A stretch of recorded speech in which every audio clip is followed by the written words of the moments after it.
Hello everybody, it's James here, WSI. I won't do the plugs because I can't remember them off the top of my head. This is part 2 of Bushwhacker Luke talking to me for yet another 2 hours. We're going to be going through most of the WWF stuff. We've done, quite frankly, 20 minutes of talking before, and that was too interesting to put on the show. But for now, we will throw it to Bushwhacker Luke. How the devil are you? Oh, bloody good, tell your mother. I'm ready to rock and roll.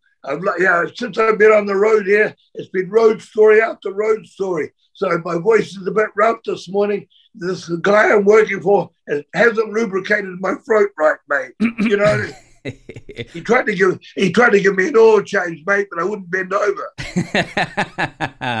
Why you should get you a hot toddy or something. That'll sort your throat out. Yeah. Anyhow, here I am on your show again. And for the fans out there, how's the bloody top of the morning to you all in Britain and that Ireland, Scotland, Wales. And America. And most of the people who watch this are American, amazingly. Oh, the bloody, hey, you bloody Yanks. I'm a bloody Floridian now. People ask me where I live because I'm on the road every weekend, and I tell them Florida. And you know what they say? Oh, you live in the Free State. Oh, yeah? The Free State. I know that was all like no masks or anything for the most part, wasn't it? You know, Florida was only closed down for 6 weeks in 220. We've been open ever since. And this is the first vacation time summer because the kids get out of summer here. And that is the first summer that all the country's been open. The last 2 years, Florida, I live in one of the biggest tourist resorts. It's been #1 beach 3 times in 5 years, Clearwater Beach, Florida. You fly into Tampa Bay, and from the airport, it's 30 minutes to Clearwater, 30 minutes to St. Petersburg, and white sandy beaches, crystal clear water, and it's Shark Week. How about that? It is Shark Week as well. Yeah. I'm hoping to come to Florida, if not this year, maybe next year. So I want to do a drive across America, but if I go to Florida, I can maybe write off the holiday as a business expense. Yeah, no, come down there. Come, we'll take care of you, mate. Yeah, you won't throw me to the alligators, will you? Yes, since Sleepy Joe's been the president, you can be a him or you can be a shim. I'd rather just be me. I'm happy to be a him. I'm good to be a him for now. Okay, but you're a him. But it's nice to have the option, I suppose. Right, we'll move on. Yeah. We will move on, and I'm going to we'll probably start with a couple of questions about NWA, and then we're going to go straight to the WWF. I've got some couple of games for you. We're going to spend a couple of hours together. And one thing I did want to ask you that I didn't get to ask yesterday was: were you with the UWF when Jim Crockett Promotions bought the UWF, and what about the sort of terrible way that they handled the interpromotional rivalry? Oh, interpromotional rivalry. Every promoter, they tried to work when Vince McMahon opened up WWF and went nationwide and that. All the other promoters, don't forget there was 25 different promotions originally in North America. That's counting Canada.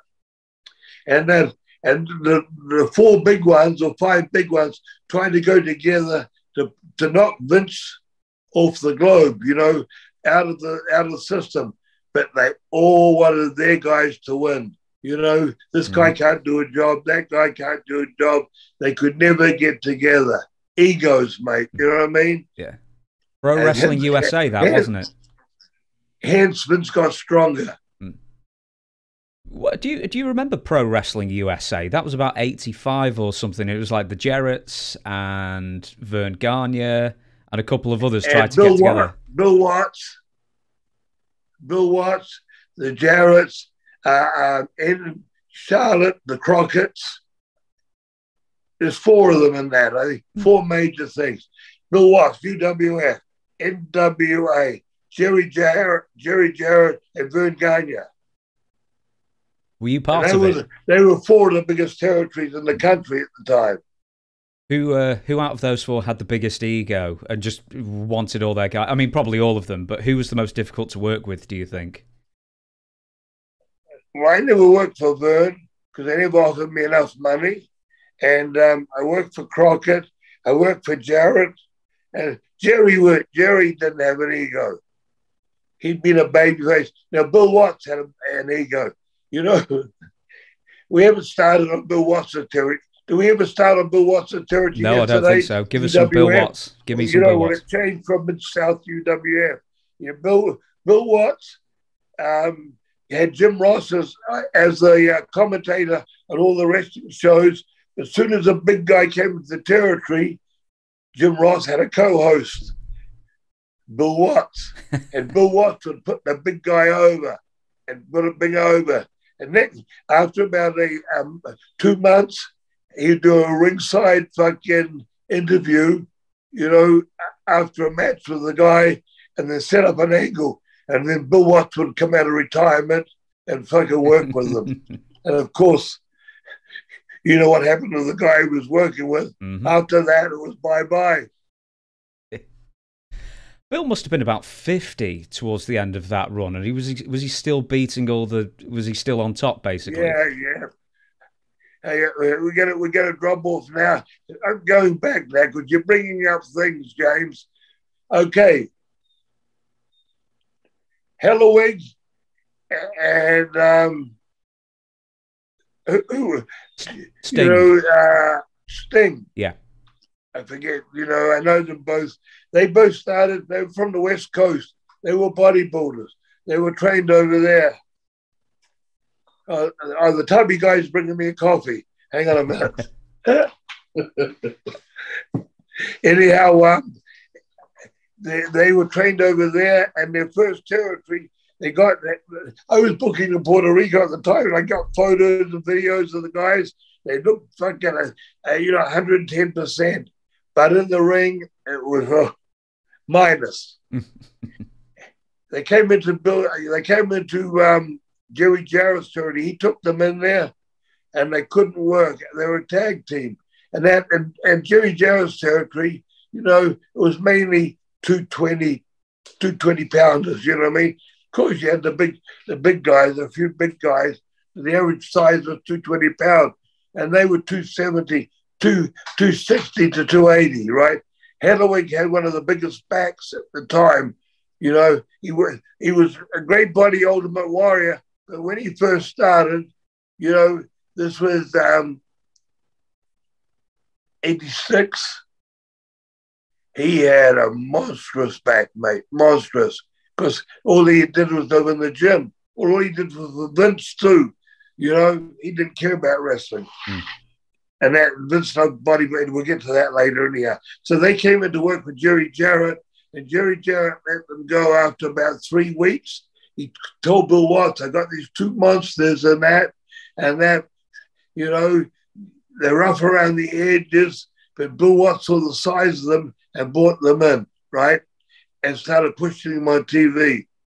Now, these guys, as a tag team, they didn't understand tag. You know what I mean? Tag team, you got to know how to entertain. Psychology, that's the word I was trying to look for. Like, there's this little Kiwi head, can't think of big words like that. Psychology, they had no ring psychology, especially tag psychology. You know what I mean?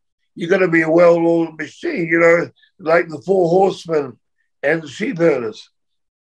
I got myself in there. Of course. Anyhow, so Bill Watts builds them up. He comes out of retirement. He's doing co-commentary.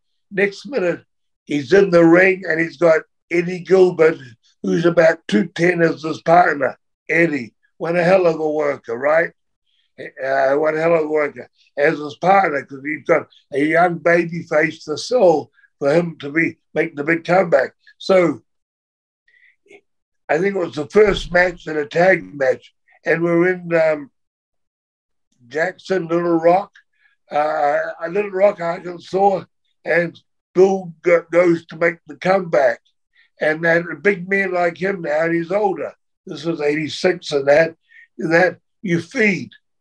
Tag team, you feed. The baby face fucking comes out, fucking more or less stays in the same spot, and the heels come at him, and he fucking nails them or lines them. They go down. The other one comes in at him, and then he knocks him down. And as he knocks him down, the other one's coming at him. So it's a feed to keep that fucking action going.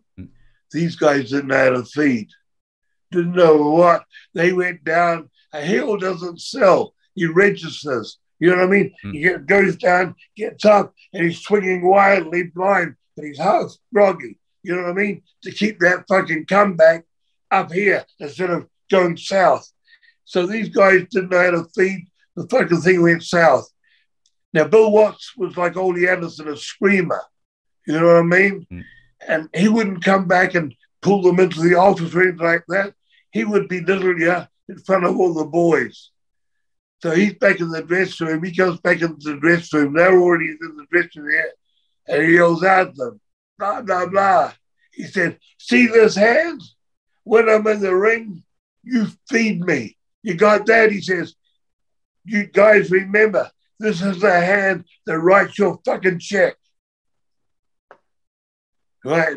Screaming at the boys, you know what I mean? And the word feed, you know, I don't even know if they knew under what, you know, feed is putting food in your mouth. So they must have put it together. You know what I mean? But that was Bill Watts, those two. Why? Okay, so why did the Ultimate Warrior and Sting not get it as the two bodybuilders, but Hawk and Animal, the Road Warriors, did? What did they get that? What did the Road Warriors get that the Ultimate Warrior and Sting didn't? Well, for a start, Ole was from Minnesota. A lot of the boys, the big guys, if I start going through all the names, came from Minnesota. You know, Rick Rude, going right back, Kurt Hennig, Rick Rude, going right back to the 70s.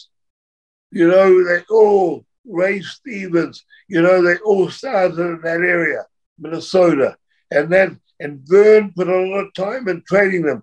Vern's camps away, you know, young Ricky Steamboat, you know, they all come. Ric Flair, they all come from there. His school pushed them to the limit, but he drilled into their heads how to work right. Now, the Road Warriors came from Minnesota. Ole Anderson, the booker for TBS. You know, what's the name? Georgia Championship Wrestling. He was a booker. He was doing when they first had the satellite, you know, from 75, 80. He was from Minnesota. He took these two guys under their wing, and he told them, he had them at all the TV shows. He didn't tell them that it was a work. He told them it was a semi-work. So the fucking Road Warriors would fucking drill these guys on TV, you know what I mean? And when I started going to there, well, I'd been going there for a while to TBS to tape. A running sheet used to be on the wall for 3 hours on a Saturday morning. That's that. Now I'd have the Road Warriors' name and on each tape, and have guys that were working with them. You know what I mean? On the other side, a lot of the guys would see they working the Road Warriors. They picked up their bags and went home. You know what I mean? Because the Road Warriors were fucking, you know, they hurt. But Ole had them like that. You know, they never learned that it was a real work till about 6 months or 4 months. You know, he was just on them. And the house shows, he had them run over people in the house shows in 3 to 5 minutes. Hence the story when I brought them in. When we get to Southwest Championship Wrestling, then I'll tell you the story. I was the booker there and what happened with us and the Road Warriors. Oh, no, tell me now. Tell me now. Okay, then. I was brought into Southwest Championship Wrestling. It was in Spanish and English. It was run out of San Antonio. At that time, there was 3 territories in the state of Texas. Texas is a big state. The Amarillo, the Funks,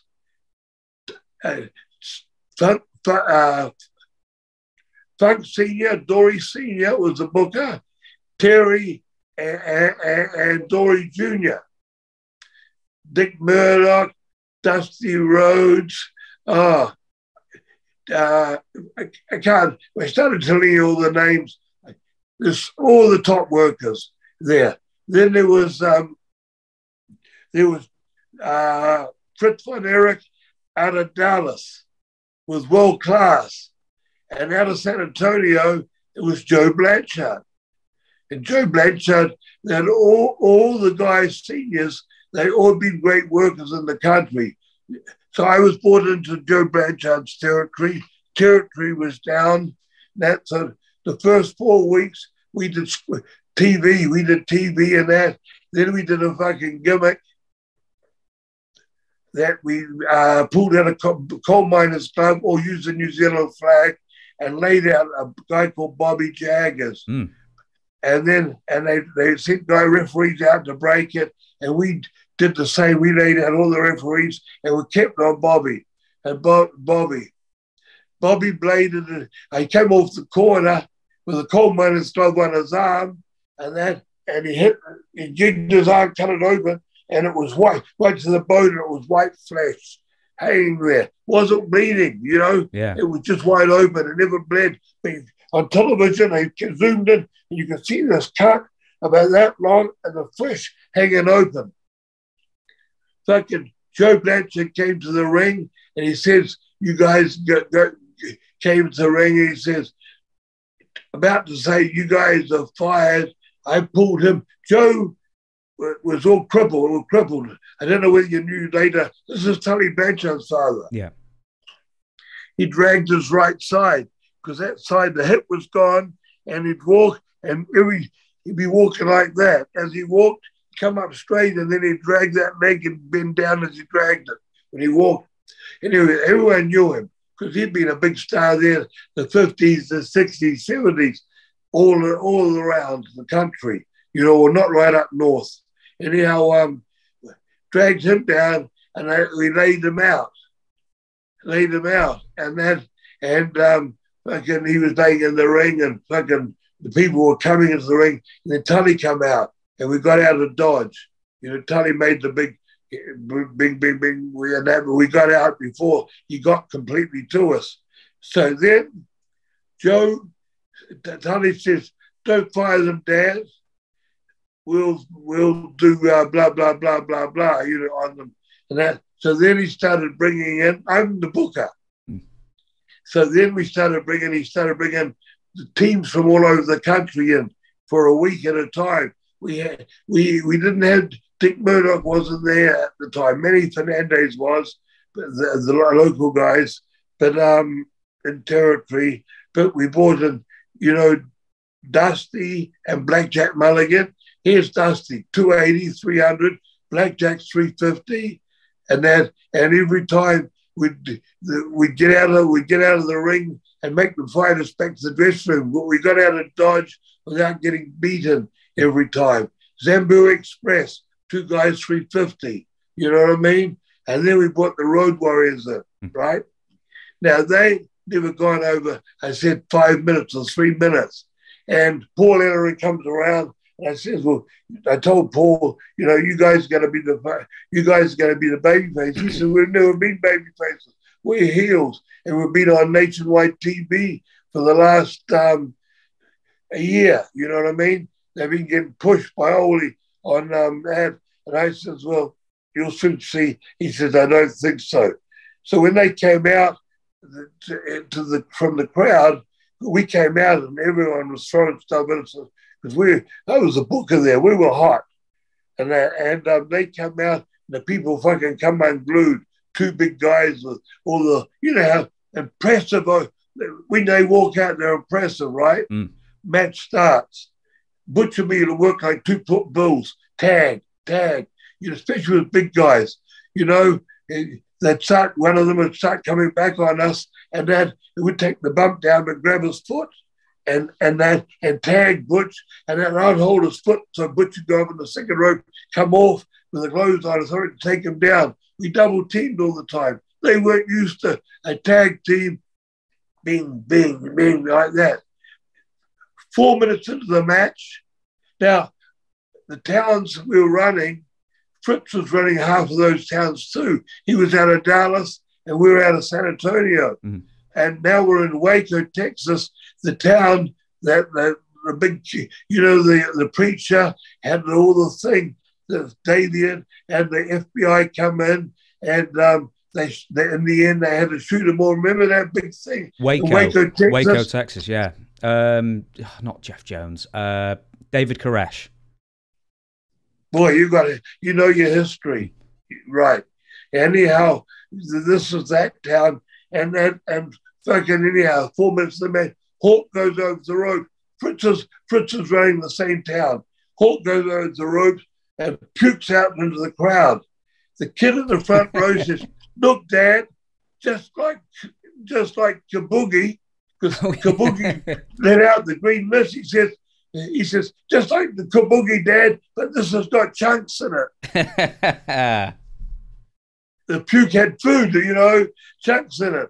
And then we got all that on tape. That was unreal. That was the Road Warriors, the story with the Road Warriors. And then after that, and Butch said two in the corner, and we're beating them up and holding them. And he says, "Sweet mate," sweet mate, that means everything good, everything good. He thought with fags, sweet, you're a sweet guy. Oh, God, you know what I mean? Fucking Hawk was in the corner. That elbow came back. We're holding him from behind, and one guy's in the ring. That elbow came back. That fist came in. Bang. He went out of that corner like a rocket in shoot mode. You know what I mean by shoot mode? Yeah. Fucking for real. And that we had explained to him afterwards. Now, Hawk, that was 1983, 84. Fucking 90s. And that when Hawk came into WWF in the 90s, as the Legion of Doom. Legion of Doom, because Vince had to change the name because of royalties. And then Hulk came down for a holiday because Hulk, me, Beefcake, we all lived on the beach down there. And then he came down for a holiday. And he came to my place. My place I lived on the beach, and condominium. There was five stories. There's two on each story, and 3 rooms in each condo looked over the Gulf of Mexico and the Intercoastal. The water, the strip of land there was only 100 yards wide. In storms, the water used to come underneath from the Gulf and go over into the Intercoastal. The waves. How's that? Yeah. All come down for a holiday. Fucking next minute he moved down there. And I had Hawk and Beefcake at my home, in WWF when we were off, it was 3 days a month. But then later on in 97, 96 when I finished, and Hawk did that thing on that big Talkatron or the Teletron, and all the screens, and they did that thing when he walked up to the top, he was going to jump off, Vince let him go. And only so many shows a year that he was at my home 5 days a week. And now Mike became a very close friend of mine. He was there every day. And now he was off making $7,000 a week. You know what I mean? $350. I think they're making $350 a year then. Yeah. This was before the big money. He was still with WWF. You know what I mean? Maybe more than that. $7,000 a week. 3 of those grand, 3,000 of that went on drugs a week. Crikey. Just on. If I tell you what pills. He took every day, and we opened, I shouldn't say it, but Mike was a great friend, but he was getting. Do you want me to tell you what he was taking, or we forget about that? No, it's entirely up to you. No man could take what he was taking. And hence he died young. Yeah. Those were the party days. I drank, and that then, because I had a restaurant in Tampa by the Buccaneer Stadium, the NFL team, and that. But I drank and smoked a little weed, but I never took pills, and I didn't take all the other stuff. But I had earlier on in my career, of course, I tried everything.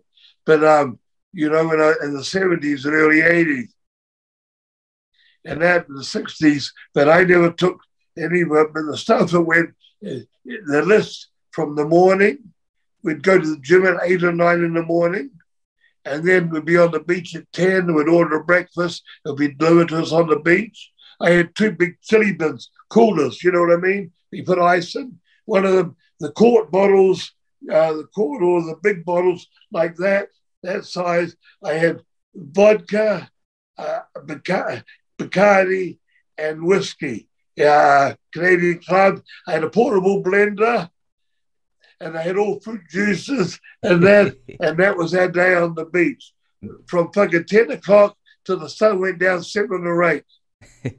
We've got a saying here: only mad dogs and Englishmen drink in the midday sun. But apparently New Zealanders do as well. Fucking right, they do. Talking about the midday sun, that black beer, what's it called now? Guinness. Guinness. You drink Guinness? No, it's one of the few things I won't drink. Like that, you whack a few bottles of Guinness back in that hot sun, and then, boy, what a buzz you get. Anyhow, Hawk started at 10 o'clock in the morning. He may have started before the gym, smoked a doobie.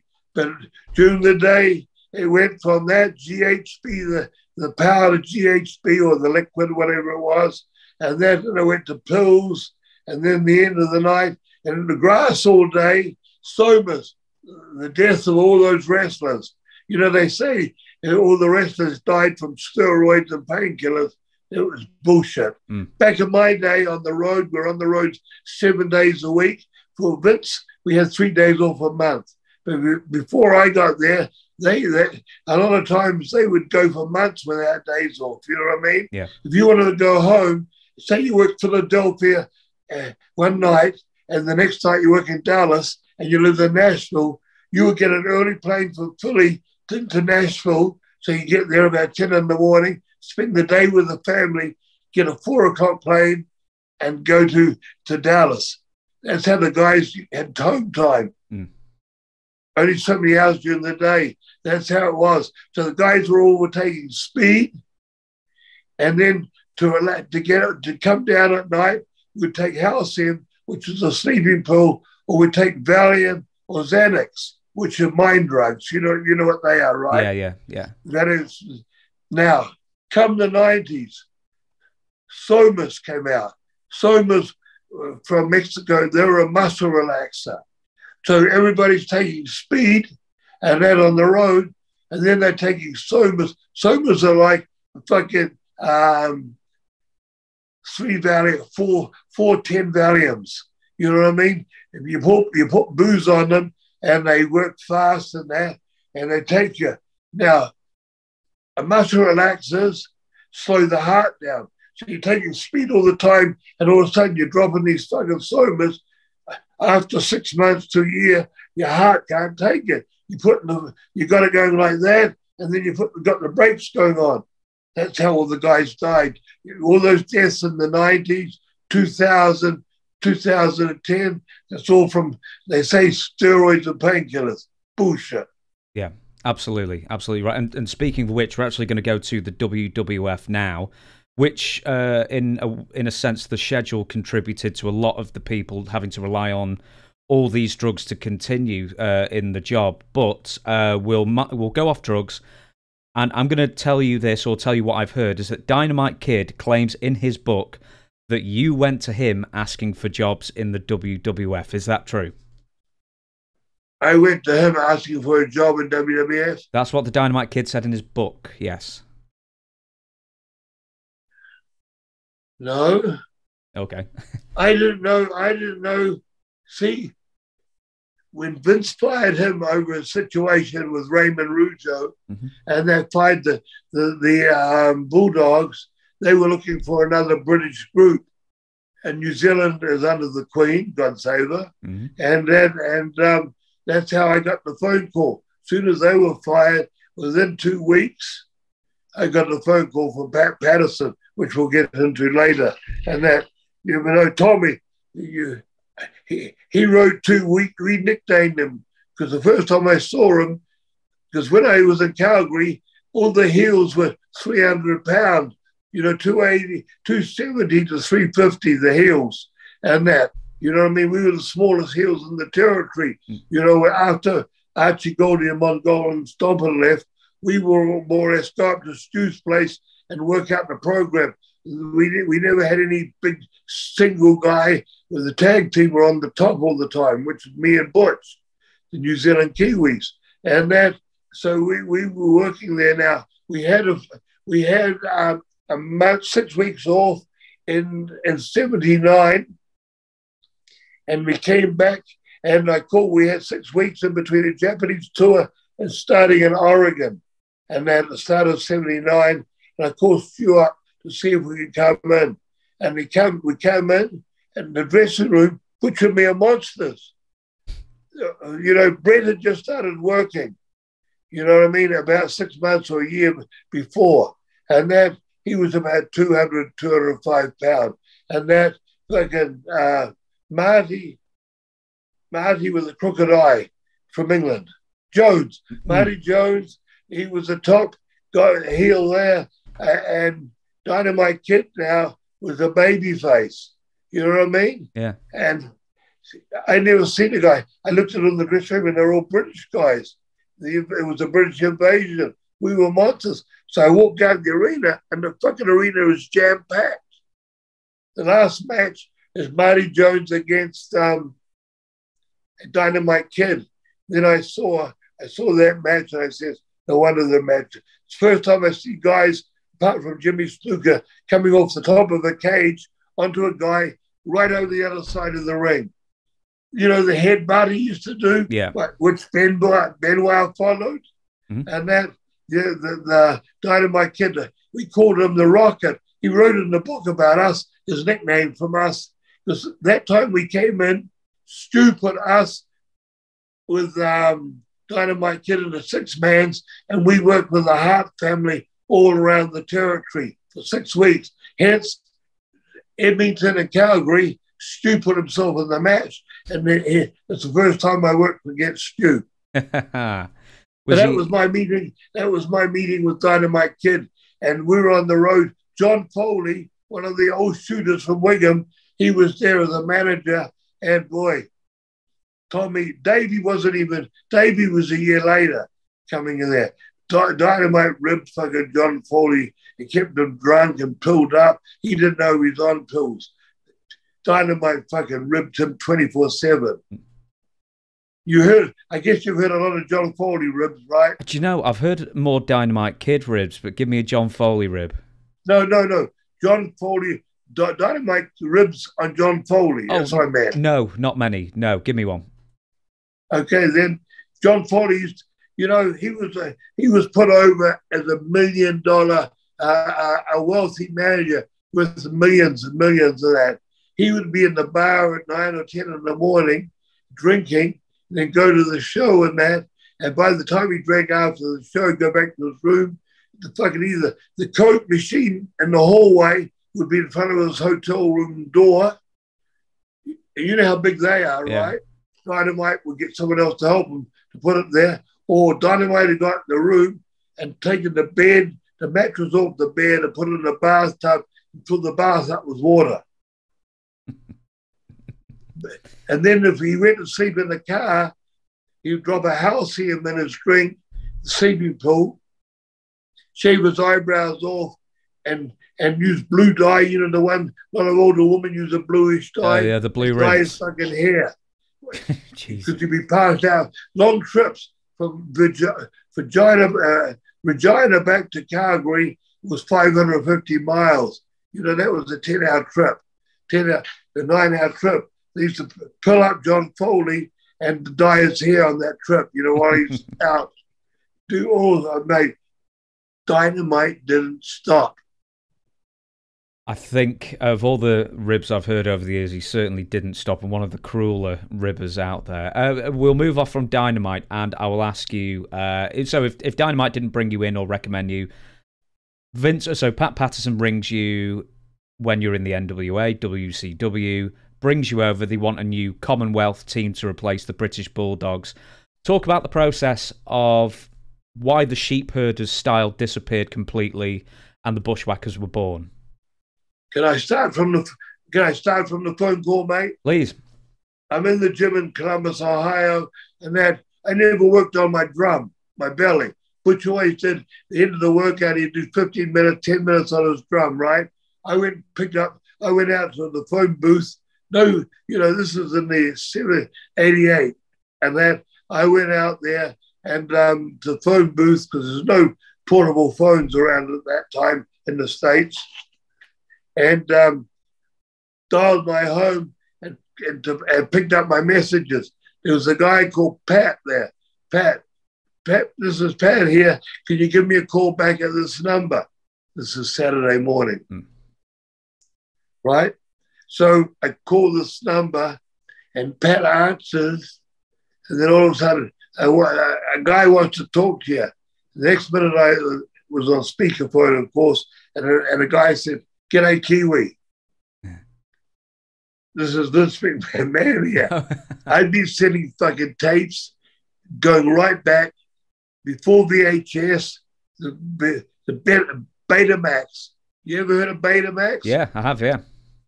3 fucking quarter-inch tapes. That was going way back in the 70s and 80s. I'd been sending tapes to Vince Sr. and that to try and get in WWF. You know what I mean? And then all of a sudden now, I get that bloody call. He said, "How would you like to come and work for me?" Fuck, I've been called. I said, "I'd love to." Now, we'd just done an angle with Barry Windham and Lex Luger on television and we're working around the territory with the Rock and Roll Express. And one of the other towns, not the main town, Dusty and the Road Warriors in the main town, we were on top of another town with the Rock and Roll Express. And I turned up to him, he says, when is your next day off? And I said, Wednesday. I just grabbed it. Wednesday. Now, this was Saturday. Wednesday. He says, when you get home, give me your address. Say your address. So as I was saying, someone must have wrote it down. He says, there'll be tickets on your doorstep. So when we got home, the tickets were there for Wednesday, first class up to LaGuardia or Kennedy, and there'll be a limo up there to pick you up, to bring you up to Titan Towers. We arrived, get up to Titan Towers, sit in the hallway. Vince calls us in his room, and he says, he introduces himself, and we're on one side of the desk, he's on the other. He said, I'd like to bring you guys in as baby faces. Now, being an ex-booker, I says, well, bring us in as heels and turn us baby faces. You don't tell Caesar what to do. Julius Caesar. You don't tell him what to do. And Butch got up on his desk and he had his nose this far away from Vince, maybe a foot. And he says, if you could make these faces, baby faces, go for it. And Vince said to them straight away, look at the mugs on my top baby faces. Hulk Hogan, Hacksaw Jim Duggan, Randy Savage. They're not the prettiest kisses, are they? Think of it now. Those faces, put them up close to that, look at those kisses. Like I know, and then go for it. He said, I'd like to bring you in and do vignettes for, say, 3 weeks to a month, and that will bring you in once a week.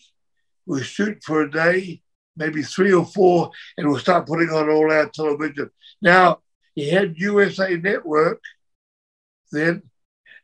When I first went and booked for Tully Blanchard, for Joe Blanchard, we had USA Network then. Yeah. Did you know that? I did. And do you know how much Joe Blanchard was paying a week to get on the network?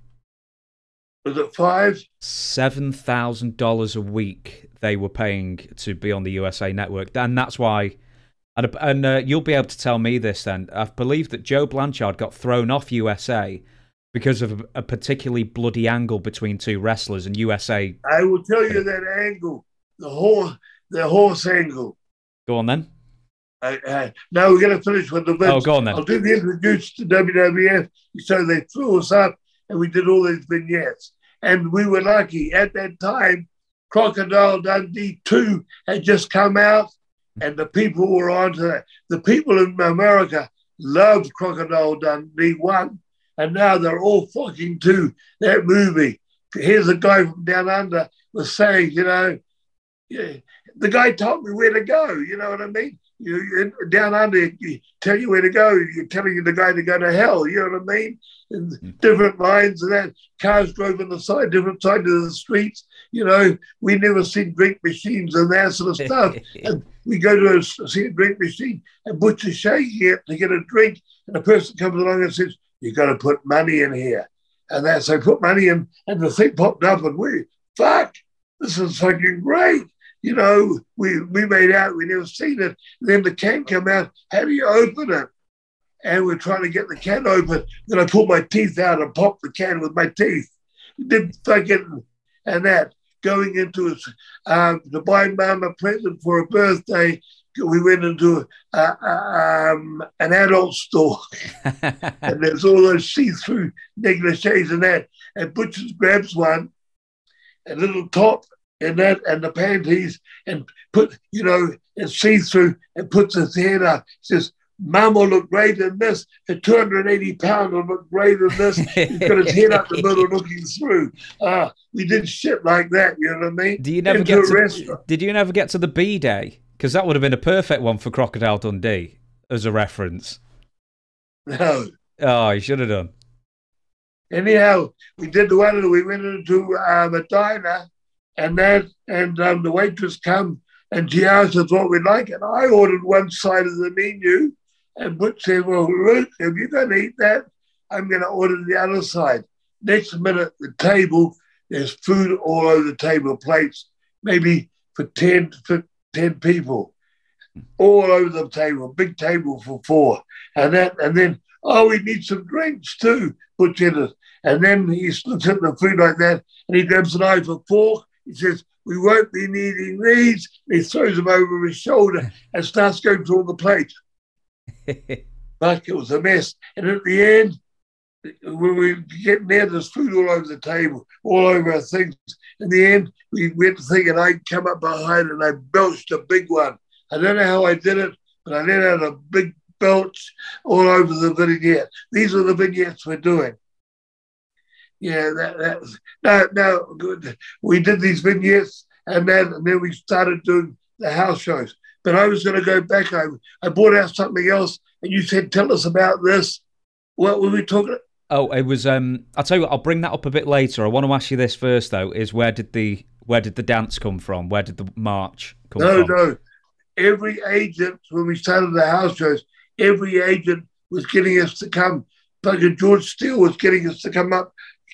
One of us to come from up on the second tier and come through the people, walk down through the people, and then come down, you know, on the second tier, and then down the back and come out, and that with popcorn, a big thing of popcorn, and the other guy coming with a drink down the aisle from the dressing room, and all these agents were trying different entrances for us.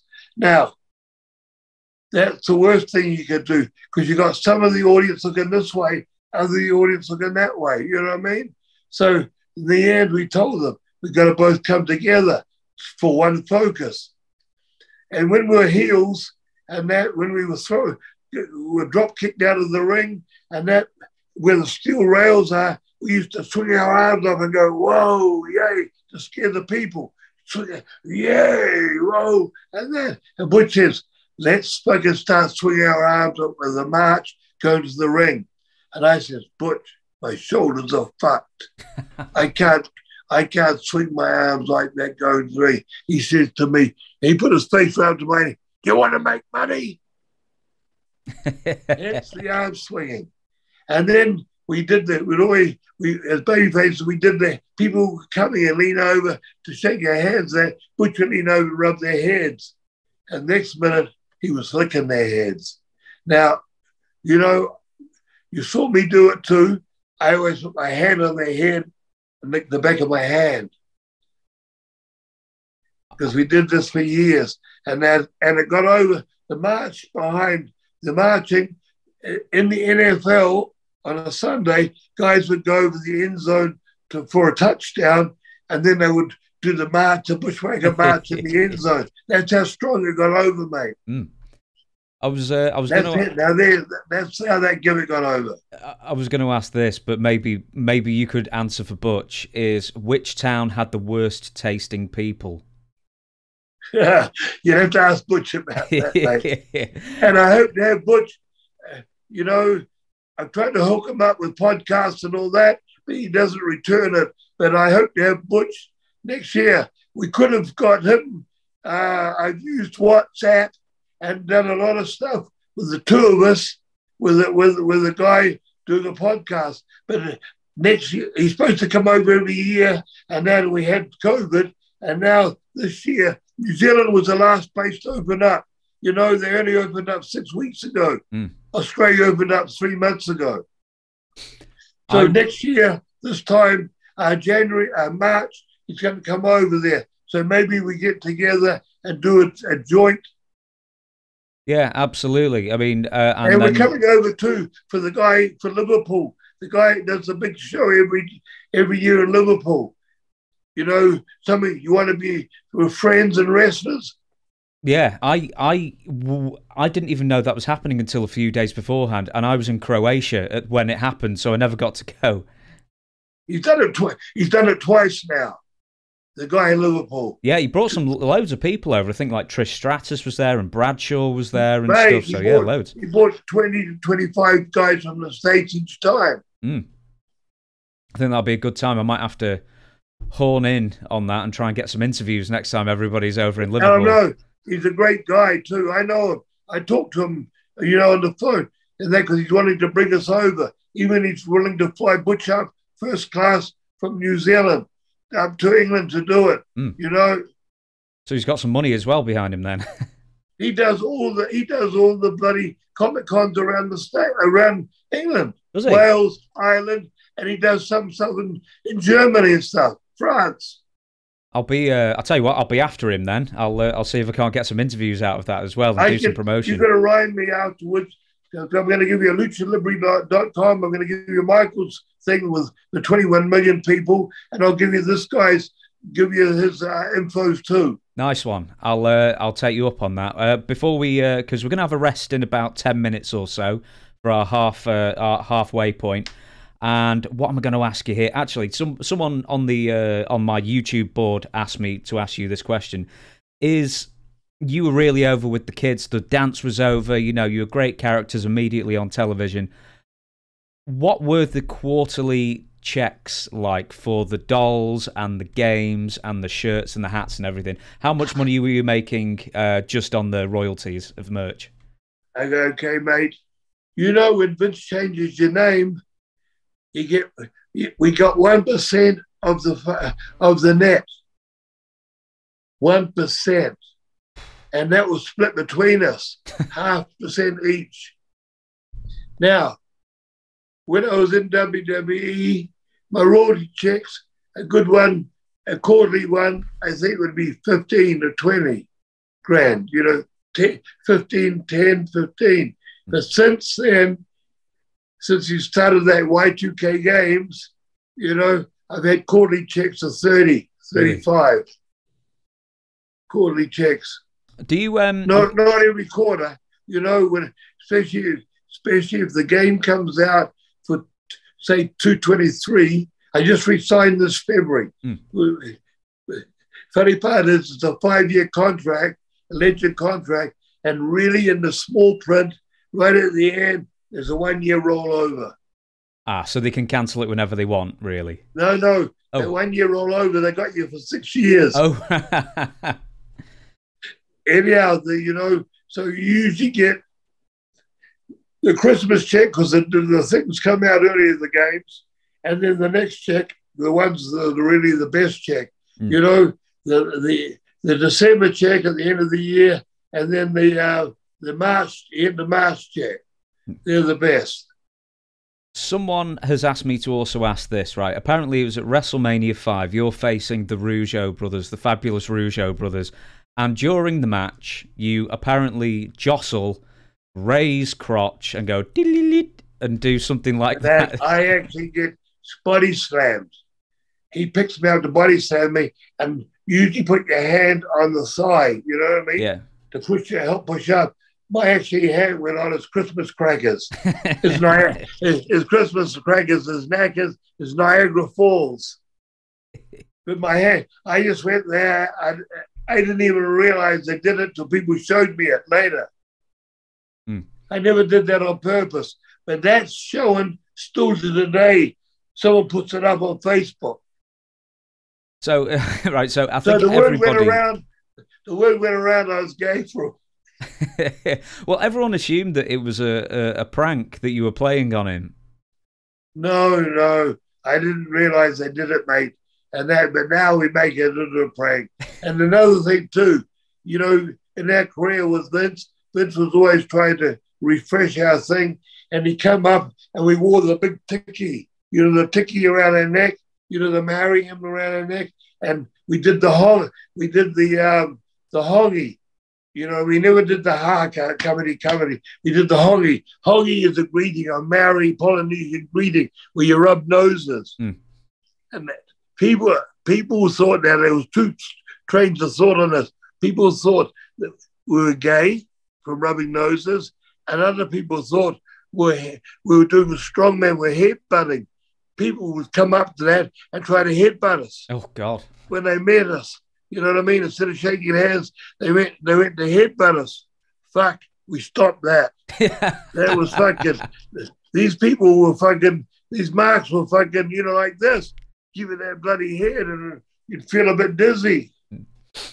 Well, I'll ask you maybe one or two more, then we'll have our half-time break. Of all the tag teams you wrestled, so of all the great tag teams in the 1980s, early 1990s, Hart Foundation, Demolition, Fabulous Rougeaus, the Brainbusters, Tully Blanchard and Arn Anderson, well, maybe not the Bolsheviks, but can you give me your favourite guys to work with in the first couple of years you were with the WWF?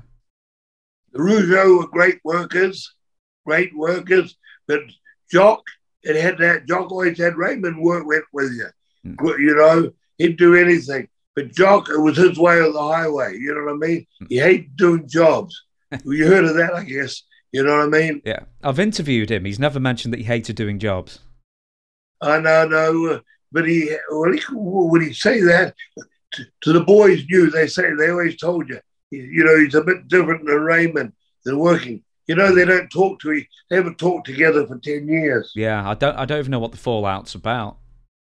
Yeah, anyhow, the Bolsheviks, you know, he's dead now. The main guy, the Bolsheviks. Nikolai Volkov, Jim Nelson. Nikolai, he would forget stuff and that, and just, but his partner would remember everything. You know, the other guy carried him, Nikolai. But Nikolai was the real thing in the ring. Funny part is, when you put him in the corner and started beating on him, you know, like that, punches and all that, he would look at a 280-pound, 290-pound, he would cover up. Now, when he put you in the corner and out kicks and the fucking punches, they were fucking semi-stiff. Nikolai, beautiful guy. I was with him a week before he died. Now, but the best team we worked with there, and I cracked my fucking neck on television. I cracked vertebrae in my neck on television. Not with them, but we had enhancement talents then. You know, enhancement talent, guys they bring in to get the main guys over. We go and do the batting ram, and the guy turned, saw Butch running. The batting ram is Butch's check, his thing, the other guy's check. My head doesn't even touch the guy, you know what I mean? And this guy turned and put his hip there. My head hit his hip, and a hairline fractured 2 vertebrae. So we just started 2 weeks with a vulture with Tully and Arn, and they were the champions. Now, I don't know whether we're going to drop the belts to us, you know, for a short spell or not, but that was our run with the champions. I think we done 2 or 3 weeks. It was supposed to be a 3-month program. You know what I mean? And I was out for 10 weeks. That happened, and it changed course. But they, by far, they were the most polished tag team we worked with there. But the best out of all the tag teams I worked with, you know, the Fabulous Ones, Steve Kern and Stan Lane. We worked with them all over the South. When I was bookers and territories, I worked with them all over the South, And the big feud I had in Bill Watts' territory with two little guys, 205, 210, Bobby Fulton and Tommy Rogers. We made those two wrestlers fighters. They were little guys with big hearts, and they came out on fire, and they had those people. People felt sorry for them straight away. And we did about 30 barbed wire cage matches in the end against those people. And the people would come unglued. I'll ask you one more and then we will have to break. And you must have wrestled at some point Rhythm and Blues. So this is Greg Valentine with a bad dye job, black hair, and Honky Tonk Man, of course, as well. And he hated dyeing his hair. All his life with blonde hair, because his dad had blonde hair. And that Greg was the second generation. And his dad was over so strong with his chops, you could hear. They weren't mic'd. They never had the things mic'd so much like they did with WWF. The dad's chops, you could hear all over the building. You know what I mean? His dad was a solid worker and drew money, big money. Yeah. He's a heavy ribber too. A heavy ribber, because he got heavy ribs plated on him in the end. And that in Rhythm is okay. It's in the big indoor thing in Toronto, the show. This is the start of the angle. And that this is when the baseball team, the Blue Jays played inside. Big hotels on the outside. Around, you have hotel rooms, the big lounge. You could look down your hotel rooms right down there on the thing. Anyhow, we were booked as the selling programs, walking around all the seats around the ring, selling programs, getting out programs. And we were dressed, the hat on, a wig, and all that sort of stuff. Rhythm and Blues were in a match inside the ring. DDP brought them down. DDP wasn't near the business. He loved wrestling. He was a nightclub owner, nightclub manager, and that. He drove that Cadillac down to the ring with Rhythm and Blues. And that, in the end of the match, and that they won, me and Butch jumped in the fucking ring and started on them, and that's when we cleaned the house a bit, and that's when they got the guitar and we us both out with that guitar. And that was the start. That was the night that Hogan worked with the Ultimate Warrior. The Ultimate Warrior wanted to go home after 6 minutes, 7 minutes. It was like that. And Hogan took him to 20 minutes in the ring. Time to relax. No one thought the two babyfaces could have a match. And I don't think they did 20 minutes, and the people were, as the match got on, the people got more and more into it. It was one hell of a match. Yeah. Terry had the punch, the big boot like that, and the leg drop. All those main guys in WWF, from Hogan, The Rock, Stone Cold, the Warrior, he was never at those other levels, but he was up there as the champion. All they had was 2 or 3 moves. But they had, apart from the Warrior, the other guys had fucking psychology. You know what I mean? Stone Cold. All he had was the stunner and that machine kick in the corner. The Rock had the rock bottom and People's elbow. People's elbow. But they had great. When was the first time you met Honky Tonk Man? 79 or 80 in Puerto Rico. Oh, was it in Puerto Rico? So it wasn't Memphis or anything? No. Didn't go to Memphis till 83.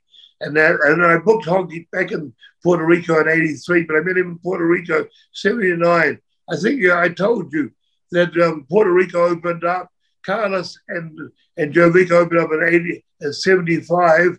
And in 78, Dutch, who you know well, was going down there, and with Latham, one of the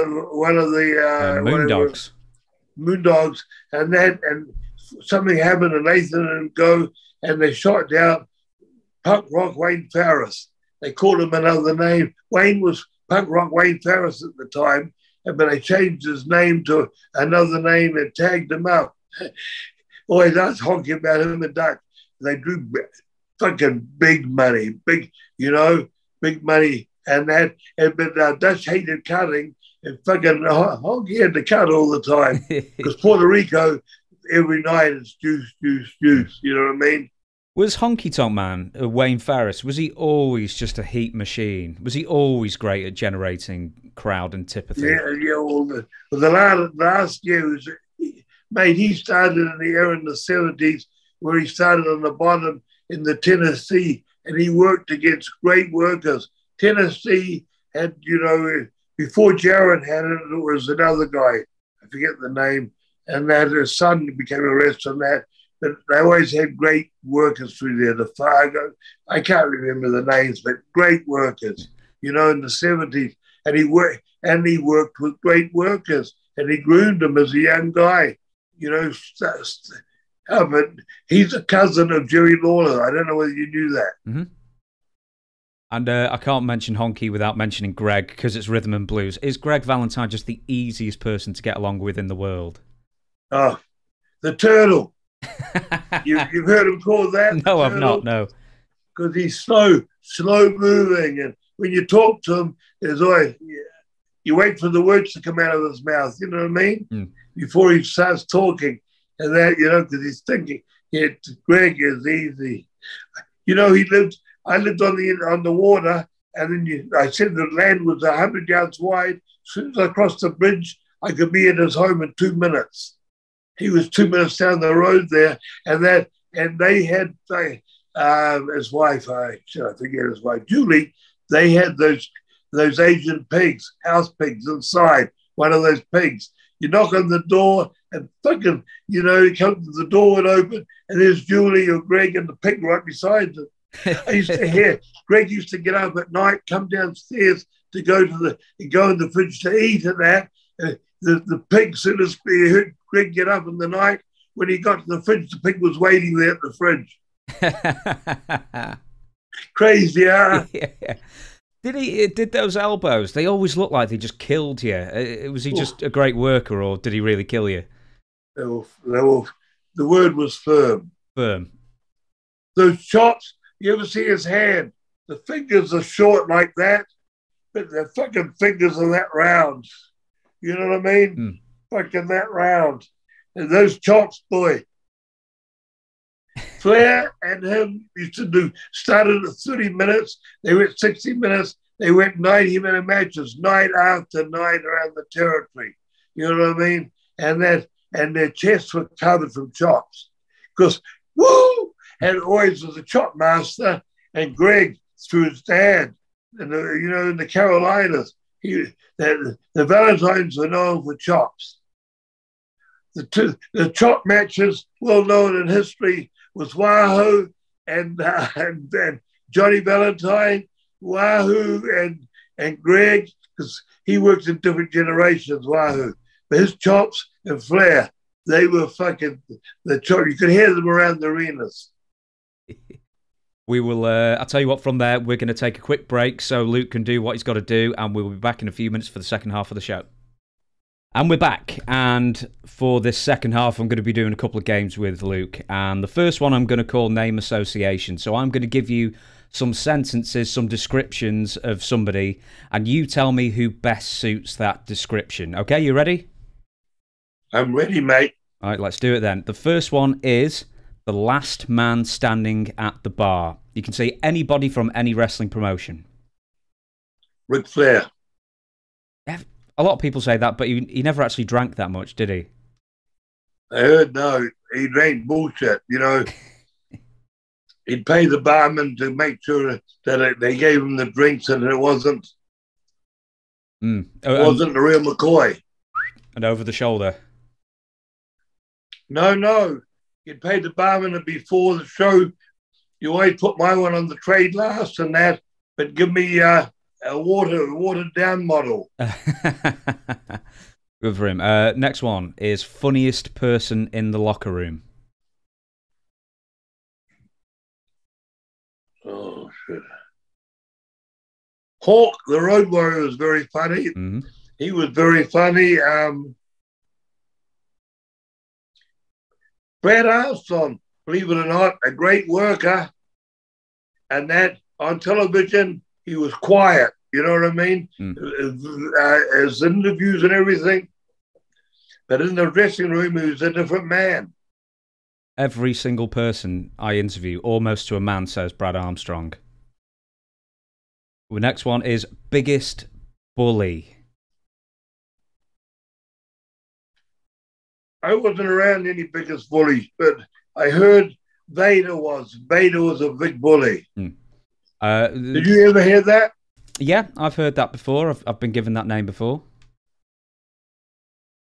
I've also... What have other people said to that? I've had some different ones. I've had Sid. I can't remember. I can't remember off the top of my head. I've had quite a few. Now, mate, we're old farts. Most of these people we'd been in the business 30 years before a lot of these people, you know what I mean? And I don't know whether they respected us, but we never got bullied or anything, you know what I mean? Yeah, absolutely. Next one is most dangerous situation you ever found yourself in. Lost in Tennessee and seeing a fire down a hallway, down a driveway way at the back, a big fire, and then driving down towards it, and then we got there and there's all these guys in white fucking outfits. It was a Ku Klux Klan meeting, and a guy pulled out. We started passing this house, but the fire was in the back, a big white driveway. The guy was sitting on the veranda of the house with a shotgun. And that we had to ask directions. Butch jumped, and the funny part is, in the back seat, we had a black person. God. And that guy got down on the floorboards. It was dark, and we backed up. Butch backed up the car and got out and walked towards the guy to ask directions. we got in the car, and the guy actually said too, "You better get off this fucking property." He told us direction. They get it off this property. As soon as he saw Butch, he knew who he was, I think. You know what I mean? And Butch was fast on the mouth. The clumsiest wrestler you ever battled with? Mate, I worked a lot of indie shows since 97, when I started working indie shows. And I can't, out of names, I would say that we drew money with, but it was comedy.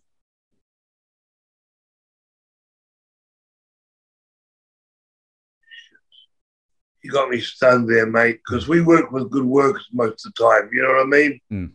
Except the independent guys and that. A lot of those, the people that they gave, job guys they gave us and that, a lot of them couldn't work, you know what I mean? But they said they could. I'll move on then. How about the stiffest working punch? Oh, one of my mates, Bill Dundee. Oh no! You heard of that before? I knew you'd say Bill Dundee. I had that in my mind when you said it. But another one, when he first started, he'd been training for that by the Japanese guy, Ron Simmons. Now, Ron came out of the NFL, and he was trained by him, and Lex were trained with another big football player, Dewey somebody, in Florida by Matsuda. And now Ron was put with Steve Kern in tags, so Stan went to get hair replacements or weave or whatever it was, and as the fabulous ones, and they put Ron Simmons with him so Steve could lead him and we could help him too. He was 280. He was an offensive line man, and he held a record for 20 years. Did you know that, Ron Simmons? Yeah. Now, when he punched us, his punches were that far from the body, right? But it went into your body that far. 2 days after started working with him, I said to Butch, I don't know what's wrong. I'm having trouble breathing. And Butch says, me too, I'm fucking sore around here. And we realized those punches that Ron Simmons was giving us was bruising the fucking kidneys or something or other, you know what I mean? Or lung, whatever's there. Kidneys, right? in the back there. It was bruising. It was going so deep. It was bruising, and that hurt. I still joke. Ron, one of the most lovable guys, funny guy, and that. Damn, good guy, a lot of fun. But this is when he started in '85. It may be the same answer, I don't know, but the most legitimate tough badass you ever met? Haku. Everyone says Haku, but have you actually seen Haku in action, or have you just heard the stories? I heard the stories. He's a brother. His parents got a home in New Zealand. His parents lived in New Zealand. I used to go out drinking with them. That hand would come over my shoulder. If anyone said anything nasty to me, that hand would come over my shoulder and grab them by the throat. Now, he went down to New Zealand when Butch left me to go to get his wife back together. He went home and worked for the New Zealand promoter. When Haku drank, he blacked out. Didn't black out where he went down. His mind would blank out, and he would fight anyone. Did you hear about the fight in Puerto Rico? Nope. 2 cops, 3 cops, 5 cops, 7 cops. Then they came in and they maced him. They maced him. They maced him. And then they went down. 7 cops were laying down, and they used 2 whole things of mace. And they got him down. I tried to bring him back into Puerto Rico. That was in the 80s, early 80s. I tried to bring him back in 2000, and that I still had a warrant out for him. The most memorable backstage fight? I hadn't seen many fights amongst the boys, mate. To be honest, I saw Dickie Slater hit Sting. Well, that was in the toilet. I was right there in the dressing room there, but that was all one-sided. And Sting couldn't even fight back. Well, what was that about then? Was that something about Dark Journey? Yeah, because we were doing 2 shows on a Saturday or Sunday, and we were with Dickie on the road, but Sting was only doing 1 show. You know what I mean? Mm-hmm. And he had carried Dark Journey, or vice versa, and someone spread the rumor that they were an item. You know what I mean? Well, Dark Journey was Dickie's girl. Not only in his management, but as in real life. So what actually ended up happening between the two? Because I've heard a story or two, but what actually happened between Dickie and Sting? No, we arrived at the town, and the word had got back to Dickie that Sting had bought us the arena. But not only that, someone probably wanted to see Sting get knocked out, said that he heard that they were an item, and fucking Dickie came over to the dressing room and that grabbed him and said blah blah blah, and the next minute whack. There's no Sting never had to breathe. He went down right above the toilet. And then they pulled out. Murdoch was the guard at the doors that no one came in and interfered and all that sort of stuff. And the rumours were unfounded then between Sting and Dark Journey. There was nothing between them. Huh? The rumours between Sting and Dark Journey, there was no truth to it. No. But you know how boys, telegraph, tell a friend, tell a wrestler. Mm-hmm. We will move on then. The nicest person in wrestling?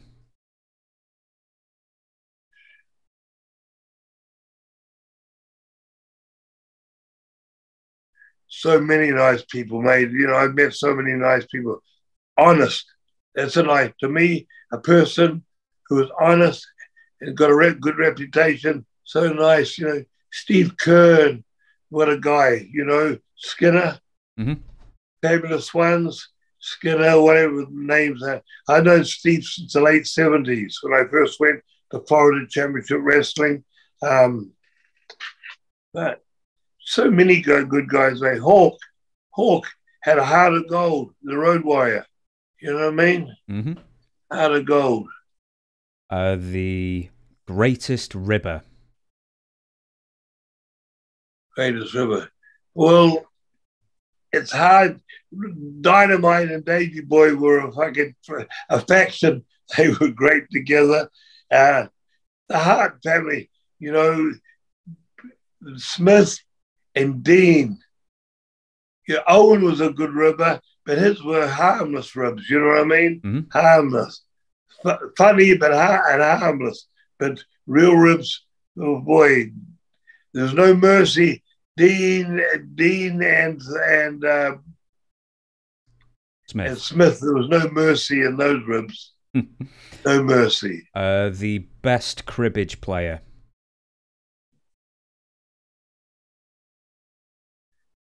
I never played cards or anything, mate.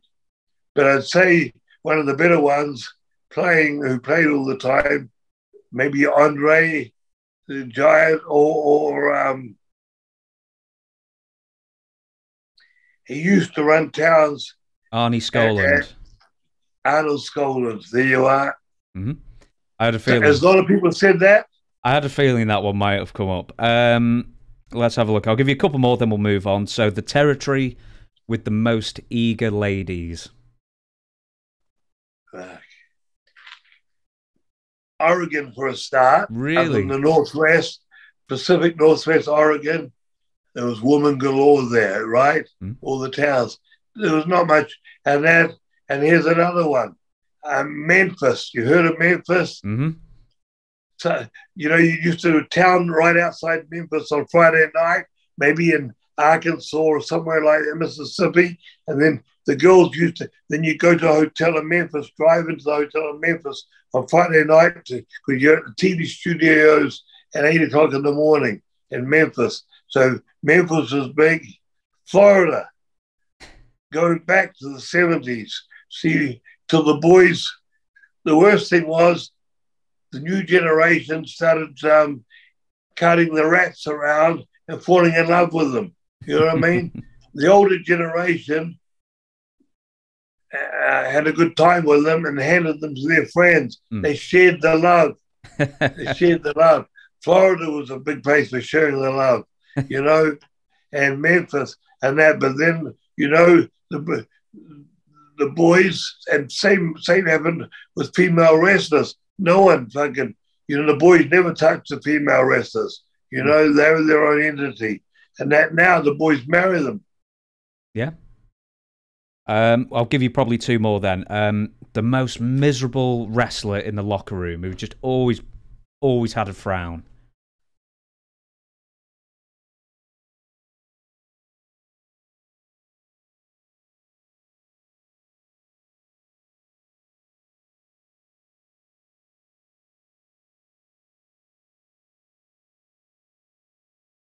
Shall I move on? I can't think of one, mate. I'm just trying to think of one. most miserable wrestler, right? Mm-hmm. You can just tell me to move on if you want. Yeah, mate. There's so many. There's so many. You know what I mean? They moan and groan. They're lucky to be in the ring, but they moan and groan. You know what I mean? Mm-hmm. They don't get a push. So many guys, they think they should have been, at the top of the card of mean, and that they never got a push. There's so many of them. You know, I was trying to think then of how many, but too many to mention then. Yeah. Okay, I'll give you one more, then we'll move on. The most talented wrestler you ever worked with.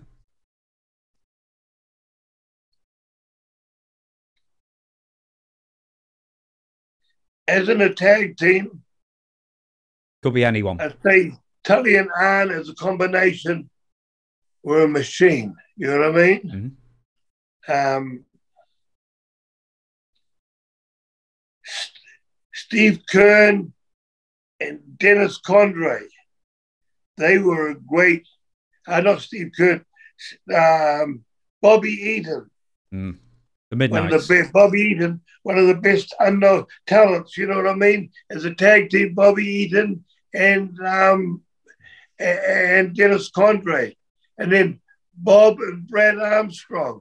These guys were talented, really talented, but they were second generation too. You know what I mean? Mm. We will we'll close that off there then. Oh, one more. Oh, go on. One more. Fucking Kurt Hennig. Talented, really talented. Just the second generation. Yeah. And of course, too, I got to say now we're talking about modern day. Randy Orton.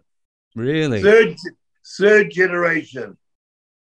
Yeah, I didn't realize, but he'd been on top, top for 20 years in that top group of guys for 20 years, and he doesn't look old. You know what I mean? Mm. Great. An Orton match is always a good match. What's your opinion there? I haven't really watched much wrestling in quite a while, so I couldn't really throw them out there. I was always partial to Bryan Danielson. I always thought he was great. Oh, mate, there you are. See, the modern generation. There's a guy who has got it all. A lot of guys that size don't know how to work with big men. You know what I mean? They want to overtake the big men, thinking they were Superman. He put a match together where the big man misses something, and that's when he gets in. You know what I mean? Mm-hmm. A great brain for the business. A great brain. He worked with Kane. He worked with all the giants. You know what I mean? Rey Mysterio is the same. Ray can work. Paul Ray's worked with every giant in the business. I know, even when he didn't want to, I'm sure. We're gonna move on. I'm going to ask a few more questions about the WWF, then we're going to do the big finale, and then I will thank you for your considerable time you have spent with me these last couple of days. And Royal Rumble 1991, you know what I'm going to ask? Whose idea was it to march to the ring, get eliminated immediately, and march straight back out again? I think it was Pat Patterson's, mate. I think Pat Patterson, he's the brains behind the Royal Rumble, wasn't he? Yeah, I think it was. They did a San Francisco version of like a battle royal where people walked in individually, maybe, and then he turned that into the Royal Rumble for the WWF. Yeah, and that was his idea too. Mm-hmm. And to this day, when we do a joint thing between me and Butch, he brings that up all the time. He went out before me. When I hit the ring, he was 20 minutes into it, and then he was 5 minutes after me still. And I was in and out in 4 or 5 seconds. And that, they tried to beat me. They used that Italian with a unibrow. What's his name? Santino Marella. Yeah, but my walking to the ring was over more than Santino, going to the ring. So that's my thing stood out like a sore thumb, because Earthquake put me out on the floor, and I started marching again. Now, that Vince played that from 91 or 92 right up to 2018, pre-Royal Rumble. He stopped it in 2018 or 2019. And I was pissed off because that was played every year. People still say, were you the guy who was your cousin who got thrown out the ring? And I was hired by a lot of promoters who were running Royal Rumbles wanting me to come in and do it. How much does one get paid for 3 seconds worth of wrestling time? Yeah. Well, we got the same, I think. For that, I got 5,000. That's not bad. I'm going to tell you this as well, right? I actually looked into it. So when Butch is telling you that he worked 20 minutes beforehand and 5 minutes afterwards, I looked it up. He was in the match for 10 minutes and 7 seconds. So next time it's brought up, he's embellishing the time. Okay, he was in for 10 minutes, 7 seconds. Yeah. Okay. But it's still 10 minutes, 4 seconds more than you did, and you both got paid the same. Yeah. And he's still hot about it. We will. Oh, if I can use me script. Excuse me. I'd like to ask, because this is a subject near and dear to my heart, as you can imagine. SummerSlam 1992, Wembley Stadium. and you were in the opening match with Jim Duggan. You've got to tell me everything about the experience, because that must be the biggest. I've got two experiences. Yeah. James, my boy. My boy. Jim Barnett. I'm doing Jim Barnett. James, my boy. Oh, my boy. I've got two great experiences in my life. And I can either put the first one or the second one. This was one of them. We were working against the Nasty Boys and the Mountie. Jim Duggan, Butch, and me. Jim Duggan, ho! Butch with the whoa, me with the yay. So, Wembley Stadium. I don't know what I'm going to quote the numbers, and you see if I'm right. 94,600. SummerSlam's generally 92, about 80, 81 around that. But I'll look that up while you're carrying on. We were told it was 94 or 92,600. Anyhow, to fill a stadium that big, people are filling it up for 2 hours beforehand. So people have been sitting there for quite some time. And being the first match on a card is a give me. You can't get a better position. I don't care. On any shows, 18,000 people, first match. The people have been sitting there. They want to see something. Now, a lot of people, I don't want to be the curtain raiser. Fuck, that's belittling. Butch and me loved it. You know, a true professional loves it because the people haven't seen anything, and it's so easy. And boy, this night was easy. We marched to the ring, even Hexel coming to the whoa, yay, and the ho. We get in the ring. We march to one rope, put our head under the top. Whoa, yay, ho. We march to another one. There's four different ropes. We do it at each one. The people, the whole building is echoing. 90-odd thousand of people are doing it. So we just keep doing it. I don't know how long we did it for, but the people fucking were coming unglued. You know, some people have been there 2 hours already, you know, so they were ready to get into it. Then we start the match. I think we did maybe 8 minutes beforehand, you know what I mean? And then we started the match, and every move we did, we didn't fucking rush into another move. As soon as the move, we did a high spot, I would go in the ring and do something which would draw Butch in, which would draw Duggan in, and which would be drawing the three heels in. And then it would clean the house, and all the heels would be out on the floor. You know what I mean? What I mean by cleaning house, we wouldn't bump them everywhere, or clothesline them, they go out, or nail them with a flying, you know, burrito, whatever you want to call it, that hit the floor. We never did all like today. They go and do false finishes on the heels all over the place at the start of a match. What do you got for the end of the match if you've done that at the exactly start? Anyhow, we do that. I did a spot, Duggan did a spot, Bush did a spot. Now we just give them. We don't need a lot of heat. If the heels are good heels, they keep twitching. I think the heat was on me, and Duggan made the comeback. And then we went into a six-way, and it was over. That was one of the easiest matches of my life. We did it in the three-way clothesline. One of us in the middle, and Butch on one side, and me on the other side, and Duggan in the middle. And we took two guys down to the clotheslines. And then the third one was by himself. We did tackle. We did stuff where everyone was involved, and the fucking people went crazy. Now that was the first match in my life, or the number one that I always remember. The aura in the building. Well, it was outside. It was insane. Well, actually, that actually leads me to my next question, is because I hear a lot of people on interviews who've worked stadium shows, and they say that sometimes they don't get that immediate reaction from the crowd because if there's a stadium with no roof on, the sound doesn't reverberate. It just goes up and disappears. Was the crowd super loud for you, or was it a different experience? No, open it was air? deafening. It was deafening, mate. Butch could talk into my ear and I could hear it, but it was the crowd was, you know you know, the soccer games in Europe and England, and they start singing. That's how it was, mate, but extra loud. What? Now, the other one, I'll talk to you. Oh, the other experience, you want to hear that? Please, yeah.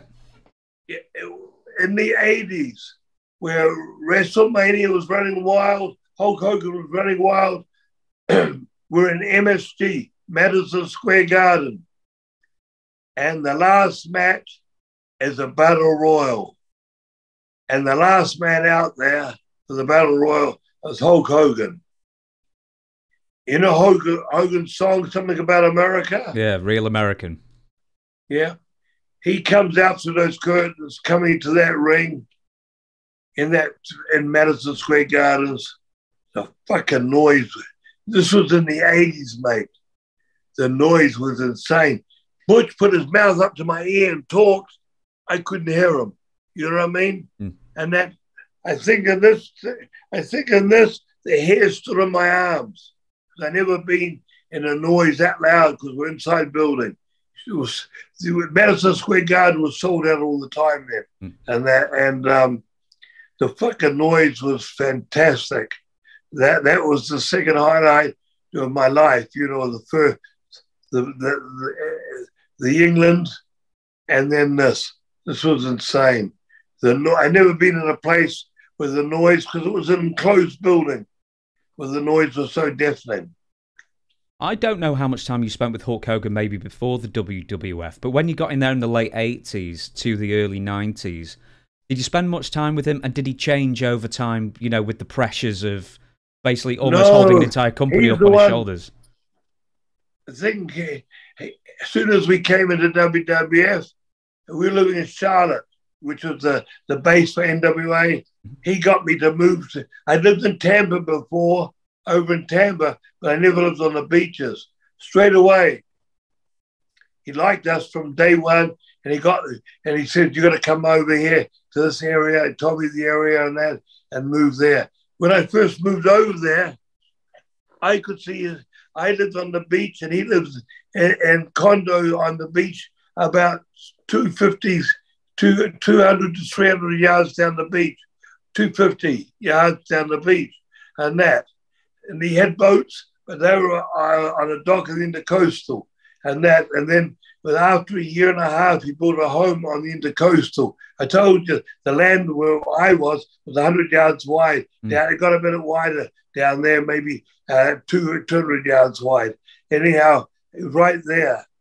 And now I was in a condo on the beach at the start, and then I was renting it, and then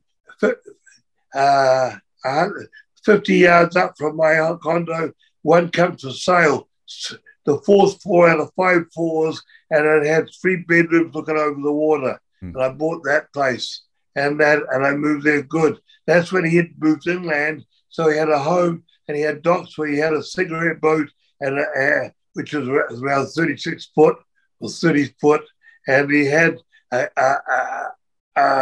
cabin cruiser, a bit bigger, you know, a boat that you'd go slow, but you could take a family on and all that. He used to come around out of the Intercoastal. You have to go up a bit, half a mile up, and you come into the Gulf, and that. He used to come outside my place, honk on the horn, I'd swim out up on his boat and spend 6 hours on the water with him. Did you know what I mean? Yeah. That happened, and then when I bought the home, the Bushwhacker Beach got over, and there was always parties at Bushwhacker Beach. You come downstairs at my place, everybody in that building, most of them were fucking northern people. They came down for the summer. They come down for the winter. You know what I mean? Yeah. January, November, December, January, February, March, and they went up. There was only a lawyer and me in that building all summer, and as soon as you come downstairs, all the car parks was underneath. You know what I mean? And then there was as soon as that car underneath, there was a pool, and then there was another 10 paces, and that you're in the sand. You know what I mean? The beach, and that from the pool, 10 paces. and then it became notorious, Bushwhacker Beach, and a lot of parties on that beach, a lot of parties there, and the Hulk used to come in, park his boat out, anchor off, and come and party there. Did Hogan always have the best weed? Huh? Did Hulk Hogan always have the best weed? Hulk had the best, oh, I think. Hulk got everything important. Hulk got West Coast. He paid premium price. Hulk smoked, about $1,000 worth of weed a week. $1,000 worth of weed a week. Crikey. That's a heavy amount. Well, that's him sharing it and smoking himself. I'll ask you one more question about Hulk Hogan, then we'll move on. I've always heard that when Hulk Hogan likes somebody, they always end up on the A shows, and therefore they always get the best payoffs. What percentage were you always on the A shows with Hogan? Every 3 weeks we did television, mate. Back in those days, and you get your running sheet on the wall. The running sheets used to be for 3 weeks, but you get one-handed when you got your running sheet for 3 weeks to see what town you're in. You know what you do first? You'd have a yellow marker. You'd mark out Hulk Hogan, then you mark out Randy Savage, your Ultimate Warrior. Then you look for where you were. Yeah. If you're on a Hulk Hogan's card, because you knew you're going to make $1,500 to $1,000, $2,000 more a week, and then maybe 1,000 more with the Warrior, on his card. But Hulk Hogan's card, you made the big money. And then I can't remember, but that was the first. You'd always look to see if you're on Hulk cards first.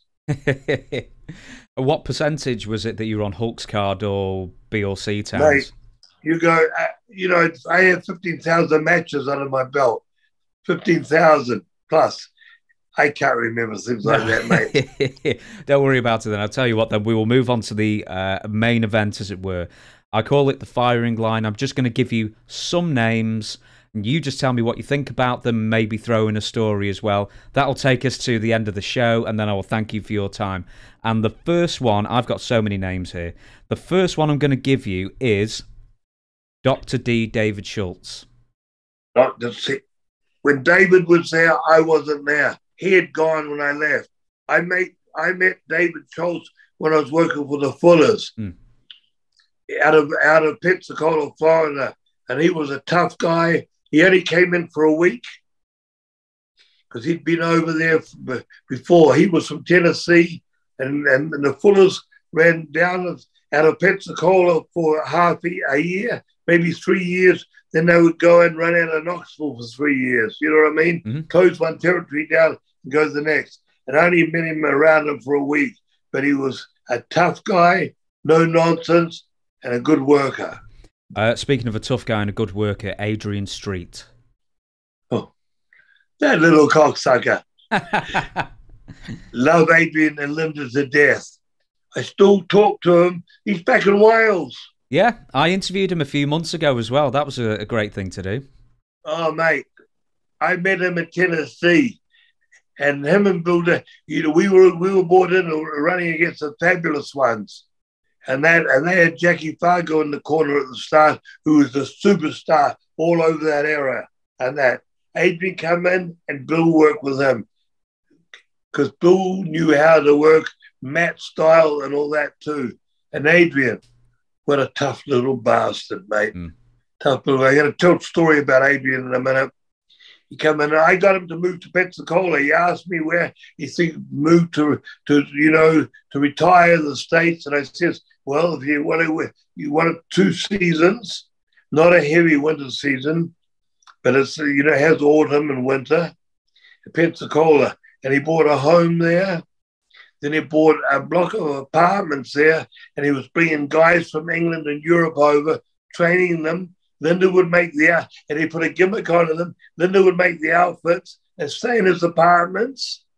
They pay him block money for the lot, and Linda would make he would think of a character that draw the fucking clothing and that. She was a dressmaker, make the stuff. It was a one-stop shop to learn, to get a gimmick, everything.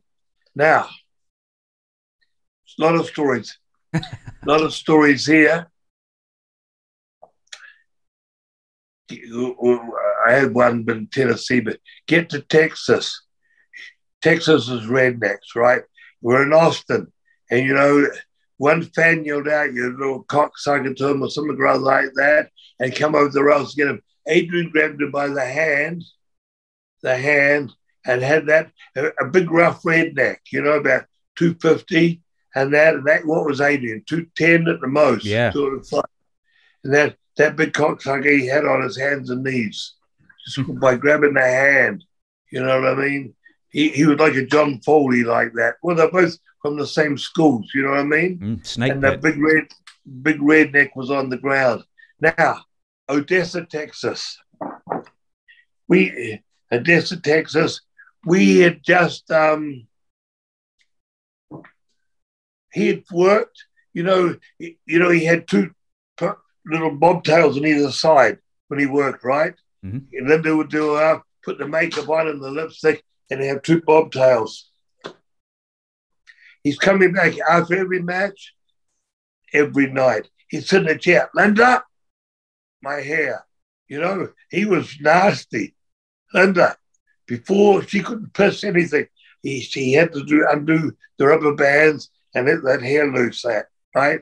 And he's sitting in the chair like the king he is, and he used to go around to the dressing room to again next to the next dressing room. We always used to change in one dressing room at Odessa, and that they would go around. He used to fuck Linda in the showers a lot of nights. You know, after he work finished, he'd get her to, because he watched Linda, wash my back. You could hear him. You know what I mean? He ordered her around, and that even on the road. You know, with directions. Those days we didn't know phones or anything, and we had the big maps like that and get direction if he's driving. And if she didn't give him the right direction to the left there, he would stop the car in the middle of the road and slap her. Sometimes, you know, this is going back. This is in the early 80s. So in Odessa, 83, 84, I'm the booker. I've got him there, and he's finished his match. He's just finished sitting there. And we come back from the ring all bloodied up and that. And he was good at doing the swan, where you grab your John Thomas, you pull it out, and you hold the sack out this way, and you pull your John Thomas that way.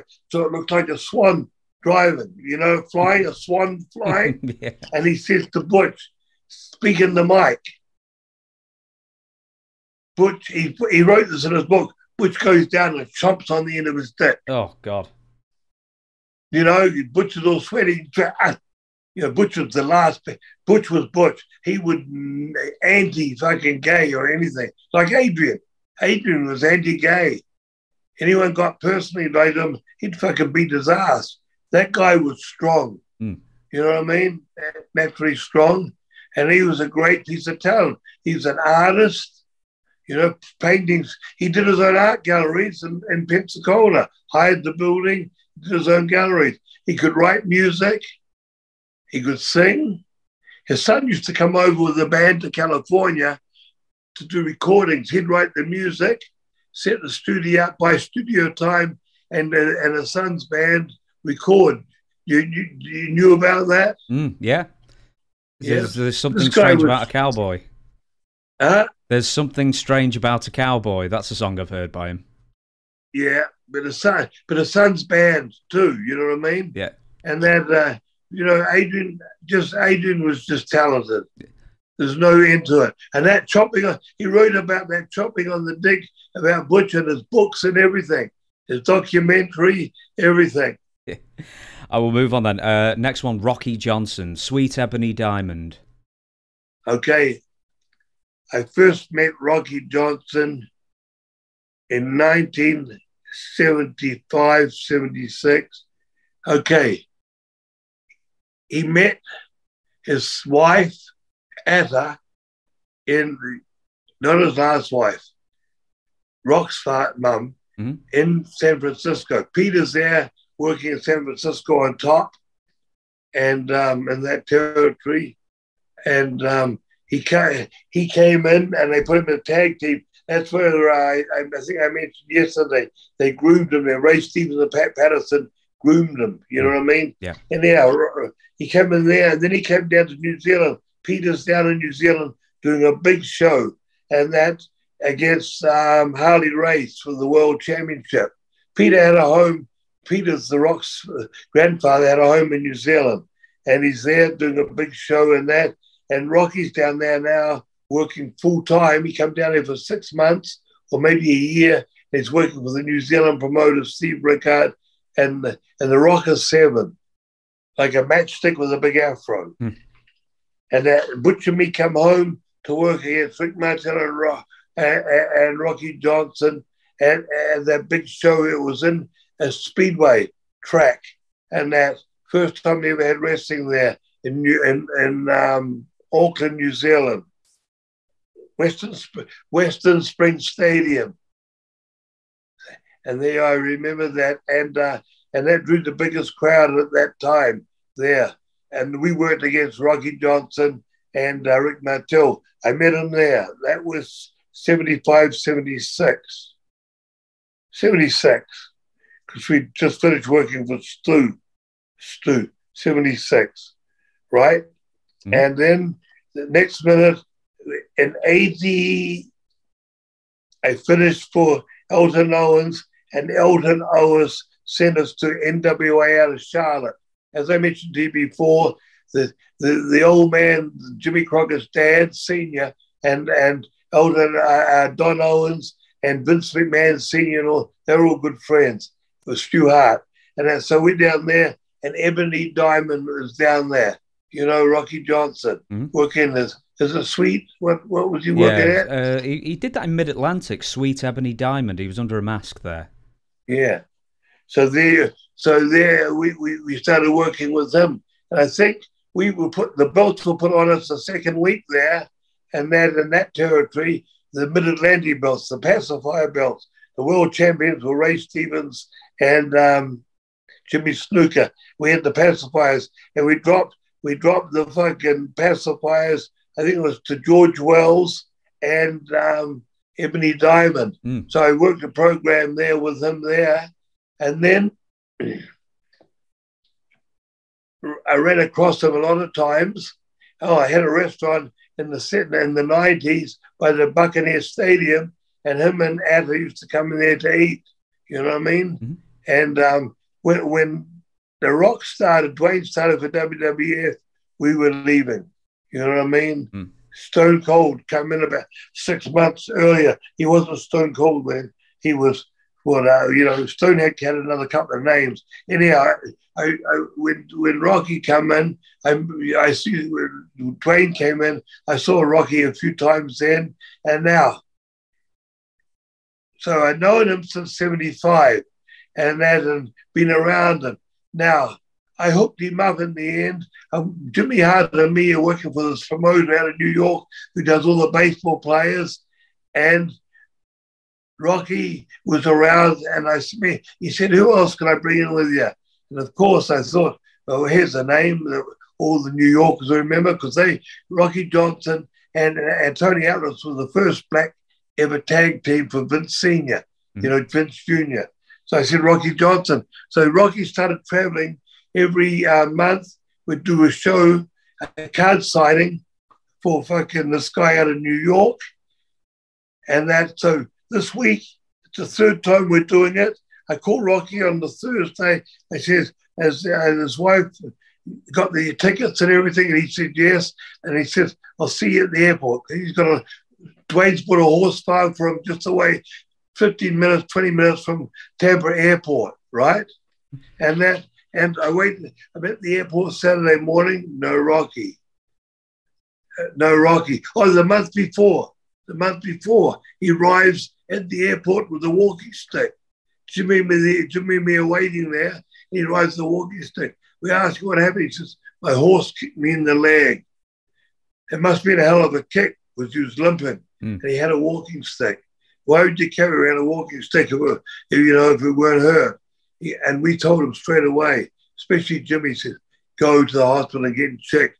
It was a big swollen up. The kick had gone through the muscle. So the muscle was all bruised and that. That's why he had the limp and that. And we kept telling him, go to the hospital that whole weekend. And that, and so three weeks later, we go again. I talked to him on Thursday, as I said. Saturday, he doesn't arrive at the airport. And I said, oh, COVID's around, so I don't fucking take much notice there. I call on Monday or Tuesday or Wednesday, whatever. I call up, and his wife of today said he just passed away. And then I found out that he never went and got checked. That blood clot went to his heart and took him out. You know what I mean? Yeah. He never went and got that checked. No, and I think I told you about the funeral yesterday. That, you know, the big church funeral with about 80 people there. Mm-hmm. Did I tell you about the funeral yesterday, didn't I? Mm-hmm. Yeah. With Pat Patterson and Vince McMahon. Yeah. And Pat Patterson was telling weird jokes. And he got gay jokes and all that. And then Jim come out, and then Vince wasn't even supposed to go up and talk. And he went up and talked and says the best thing about Rocky Johnson was him marrying Atta. And giving him, you know what I mean? Giving us the Rock. But then all the Samoans had made money for Vince. Yokozuna, you know, Afrin Sika, now the Usos. And then now you got 3 different girls.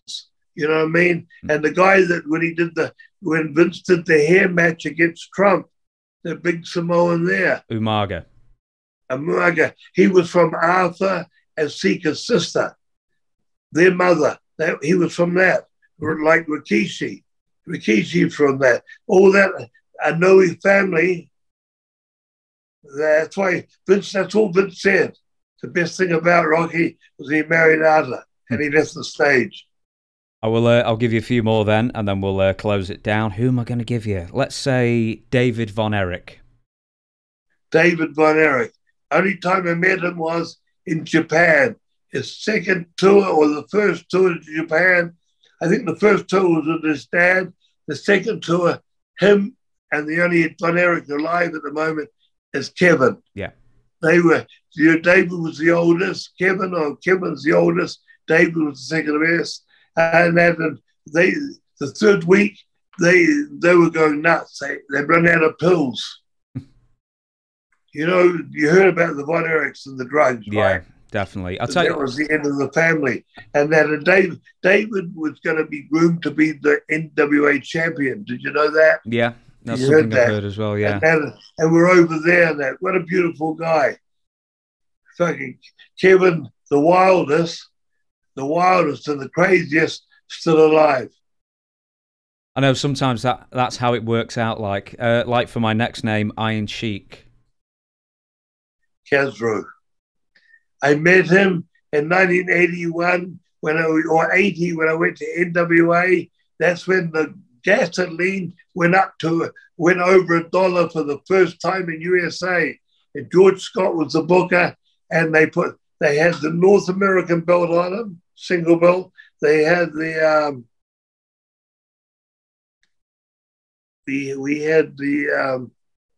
other belts. I said that we had the belts there. What were they called? Not the world champion. The US area. US TV. No, there was another belt. Anyhow, they had the TV belt on the North American. They had another belt on them. They had that much. George Scott put all the belts on him, and boy, he was a hot item. You know, he could shoot, right? Mm-hmm. But he was scared at the time because we used to go and shoot TV in North Carolina in a place where the army camp was only 20 minutes away, and the arena was the first 2 or 3 rows in the arena was always packed out, and the first 2 or 3 rows were all grunts from the fucking 18-year-olds to 22 from the army camp, and that in the front row, and we used to tape there every 2 weeks, and where the Sheik, these fucking guys, USA, right? And he'd come to the ring and do the Iraq. Iraq at that time, that was anti-USA, you know what I mean? Mm. And he'd come out there, don't just say USA, don't just say. Anyhow, that was 80. So I got to know him there. And then 83, I didn't have a partner for a while. For 2 months, I bought fucking Joe Blanchard, talked to Ole Anderson, and we got the Sheik coming as my partner. Oh, boy. That was another world. What was it like traveling with the Iron Sheik for 2 months then? Oh, boy.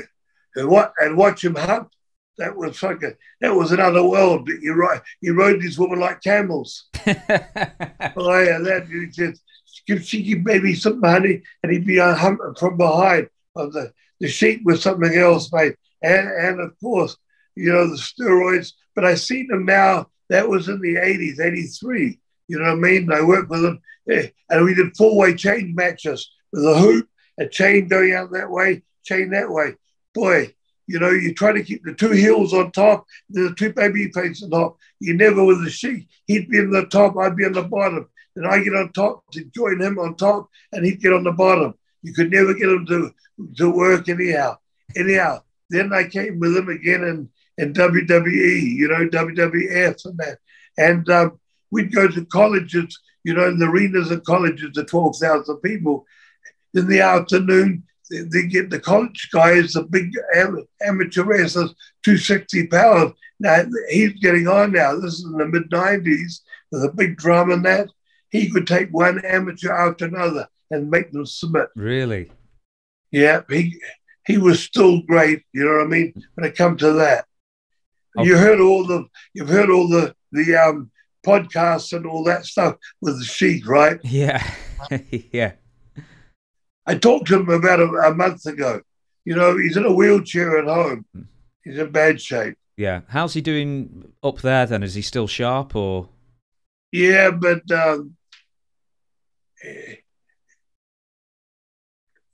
off days and on days. You know, some days he's fucking off. You can't talk. And then other days he's on and he's laughing and joking. Mm.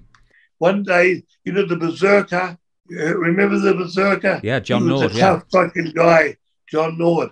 We're going through customs in Canada.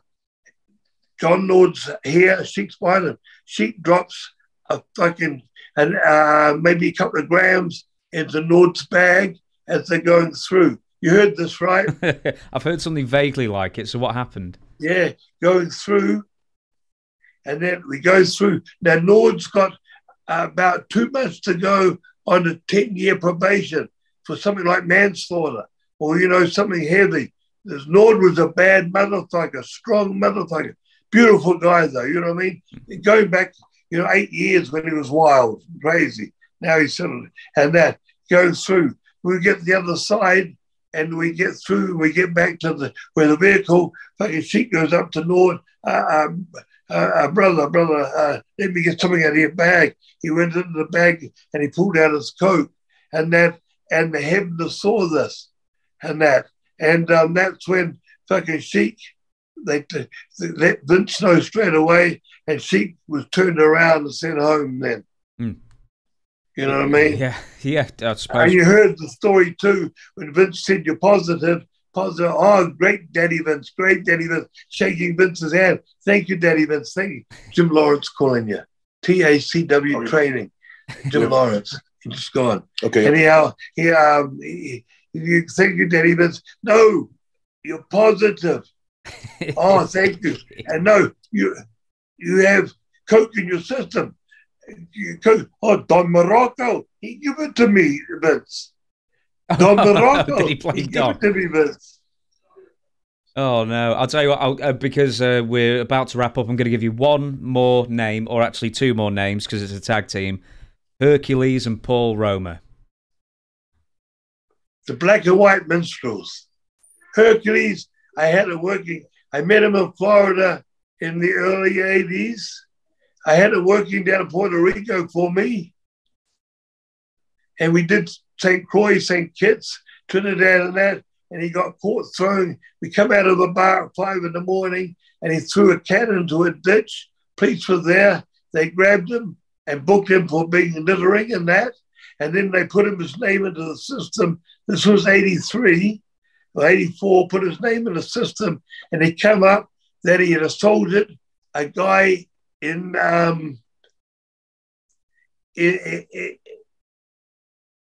in Mississippi or one of those states, and that he assaulted a guy, and there was a warrant out for him.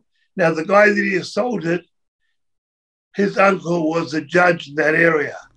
So that was a big thing. The judge had put out a bloody warrant for his arrest, and that he never got picked up in that. And they locked him in that jail in St. Kitts for fucking a week. He called me every day, get me out of there. I was doing my best to get him out of there. That was a third world jail, mate. You know, all those islands, especially the British ones, as soon as you get out of the main place, it's third world, you know what I mean? Even now, Barbados and Trinidad, the outbacks, the cities where the tourists go into, they're beautiful. But in the rest of the places, it's third world, you know? Yeah. Is he Ray? Is Ray Fernandez? Oh yeah, Ray. That was Ray. Sorry, carry on. Yeah, no, I was just going to say. I mean, just any more stories about Hercules to take us out then, because I've heard so many stories about him being actually a really cool dude. Mate, a beautiful guy. He was, you know, he never paid any child support. He left his wife, and he had so many kids, and then all his money, there was enough money out of his checks left for food and on the road. All his money from WWE was going on child support. All of it. Anyhow, in the end, he finished with WWE and he was on the street as a bum, and he died on the street, toothless and all that sort of stuff, you know what I mean? Yeah. Anyhow, Paul Roma was a dapper sort of a guy with a big ego. I still remember one night we were in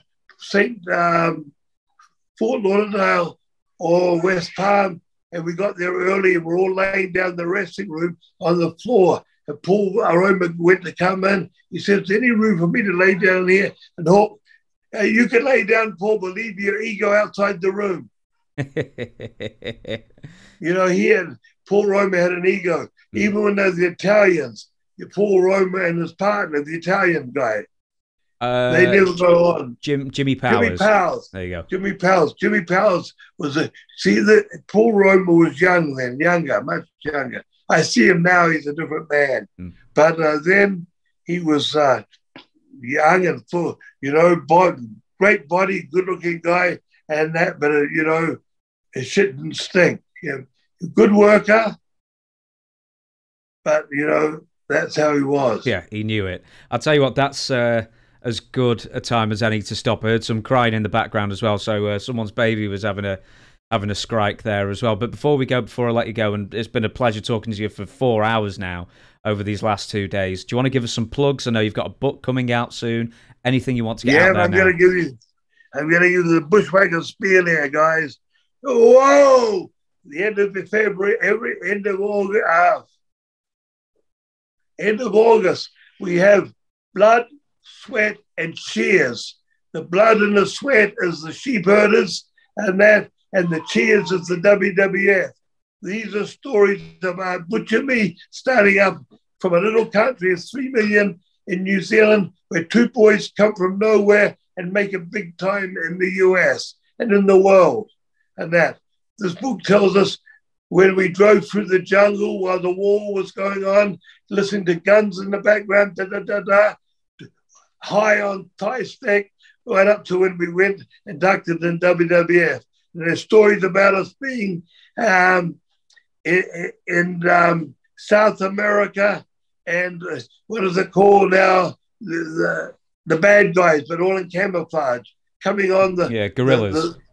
The guerrillas coming on the bloody bus and searching us, and the television company that had us there, having to pay them off to let us go from point A to point B in the middle of the night. We've been in some bad situations, and then that you get it all in the book. And then you know, to watch where I am every weekend, go to my Instagram, Facebook, and Twitter. It's all Bushwhacker Luke, and it's got a world with my head on the world, and it's got Bushwhacker brand. That's the real Bushwhacker, Facebook, Twitter, and Instagram. A world with my head on it, Bushwhacker brand. It's got everything, and I have a website, bushwhackerluke.com, where I've got my merch. I will have every single link up on every single one of these clips. Please go to them. I encourage you to. The book's going to be out late August. I'll have links to the pre-orders. I'm assuming that's on Amazon and all places you can buy books online. Yes, it's going to be sold on Amazon, yeah. Absolutely then. So I suppose all that's left me to do, apart from to encourage you to go to all these websites and buy the book and pre-order it and everything, is thank you very much for watching. And thank you, Luke, for the longest interview ever. Mate. I appreciate spreading the Bushwhacker word. And to all you people out there in UK, in Europe, and especially in North America, remember, Bushwhacker, Luke loves you, baby. Oh, yeah. Whoa!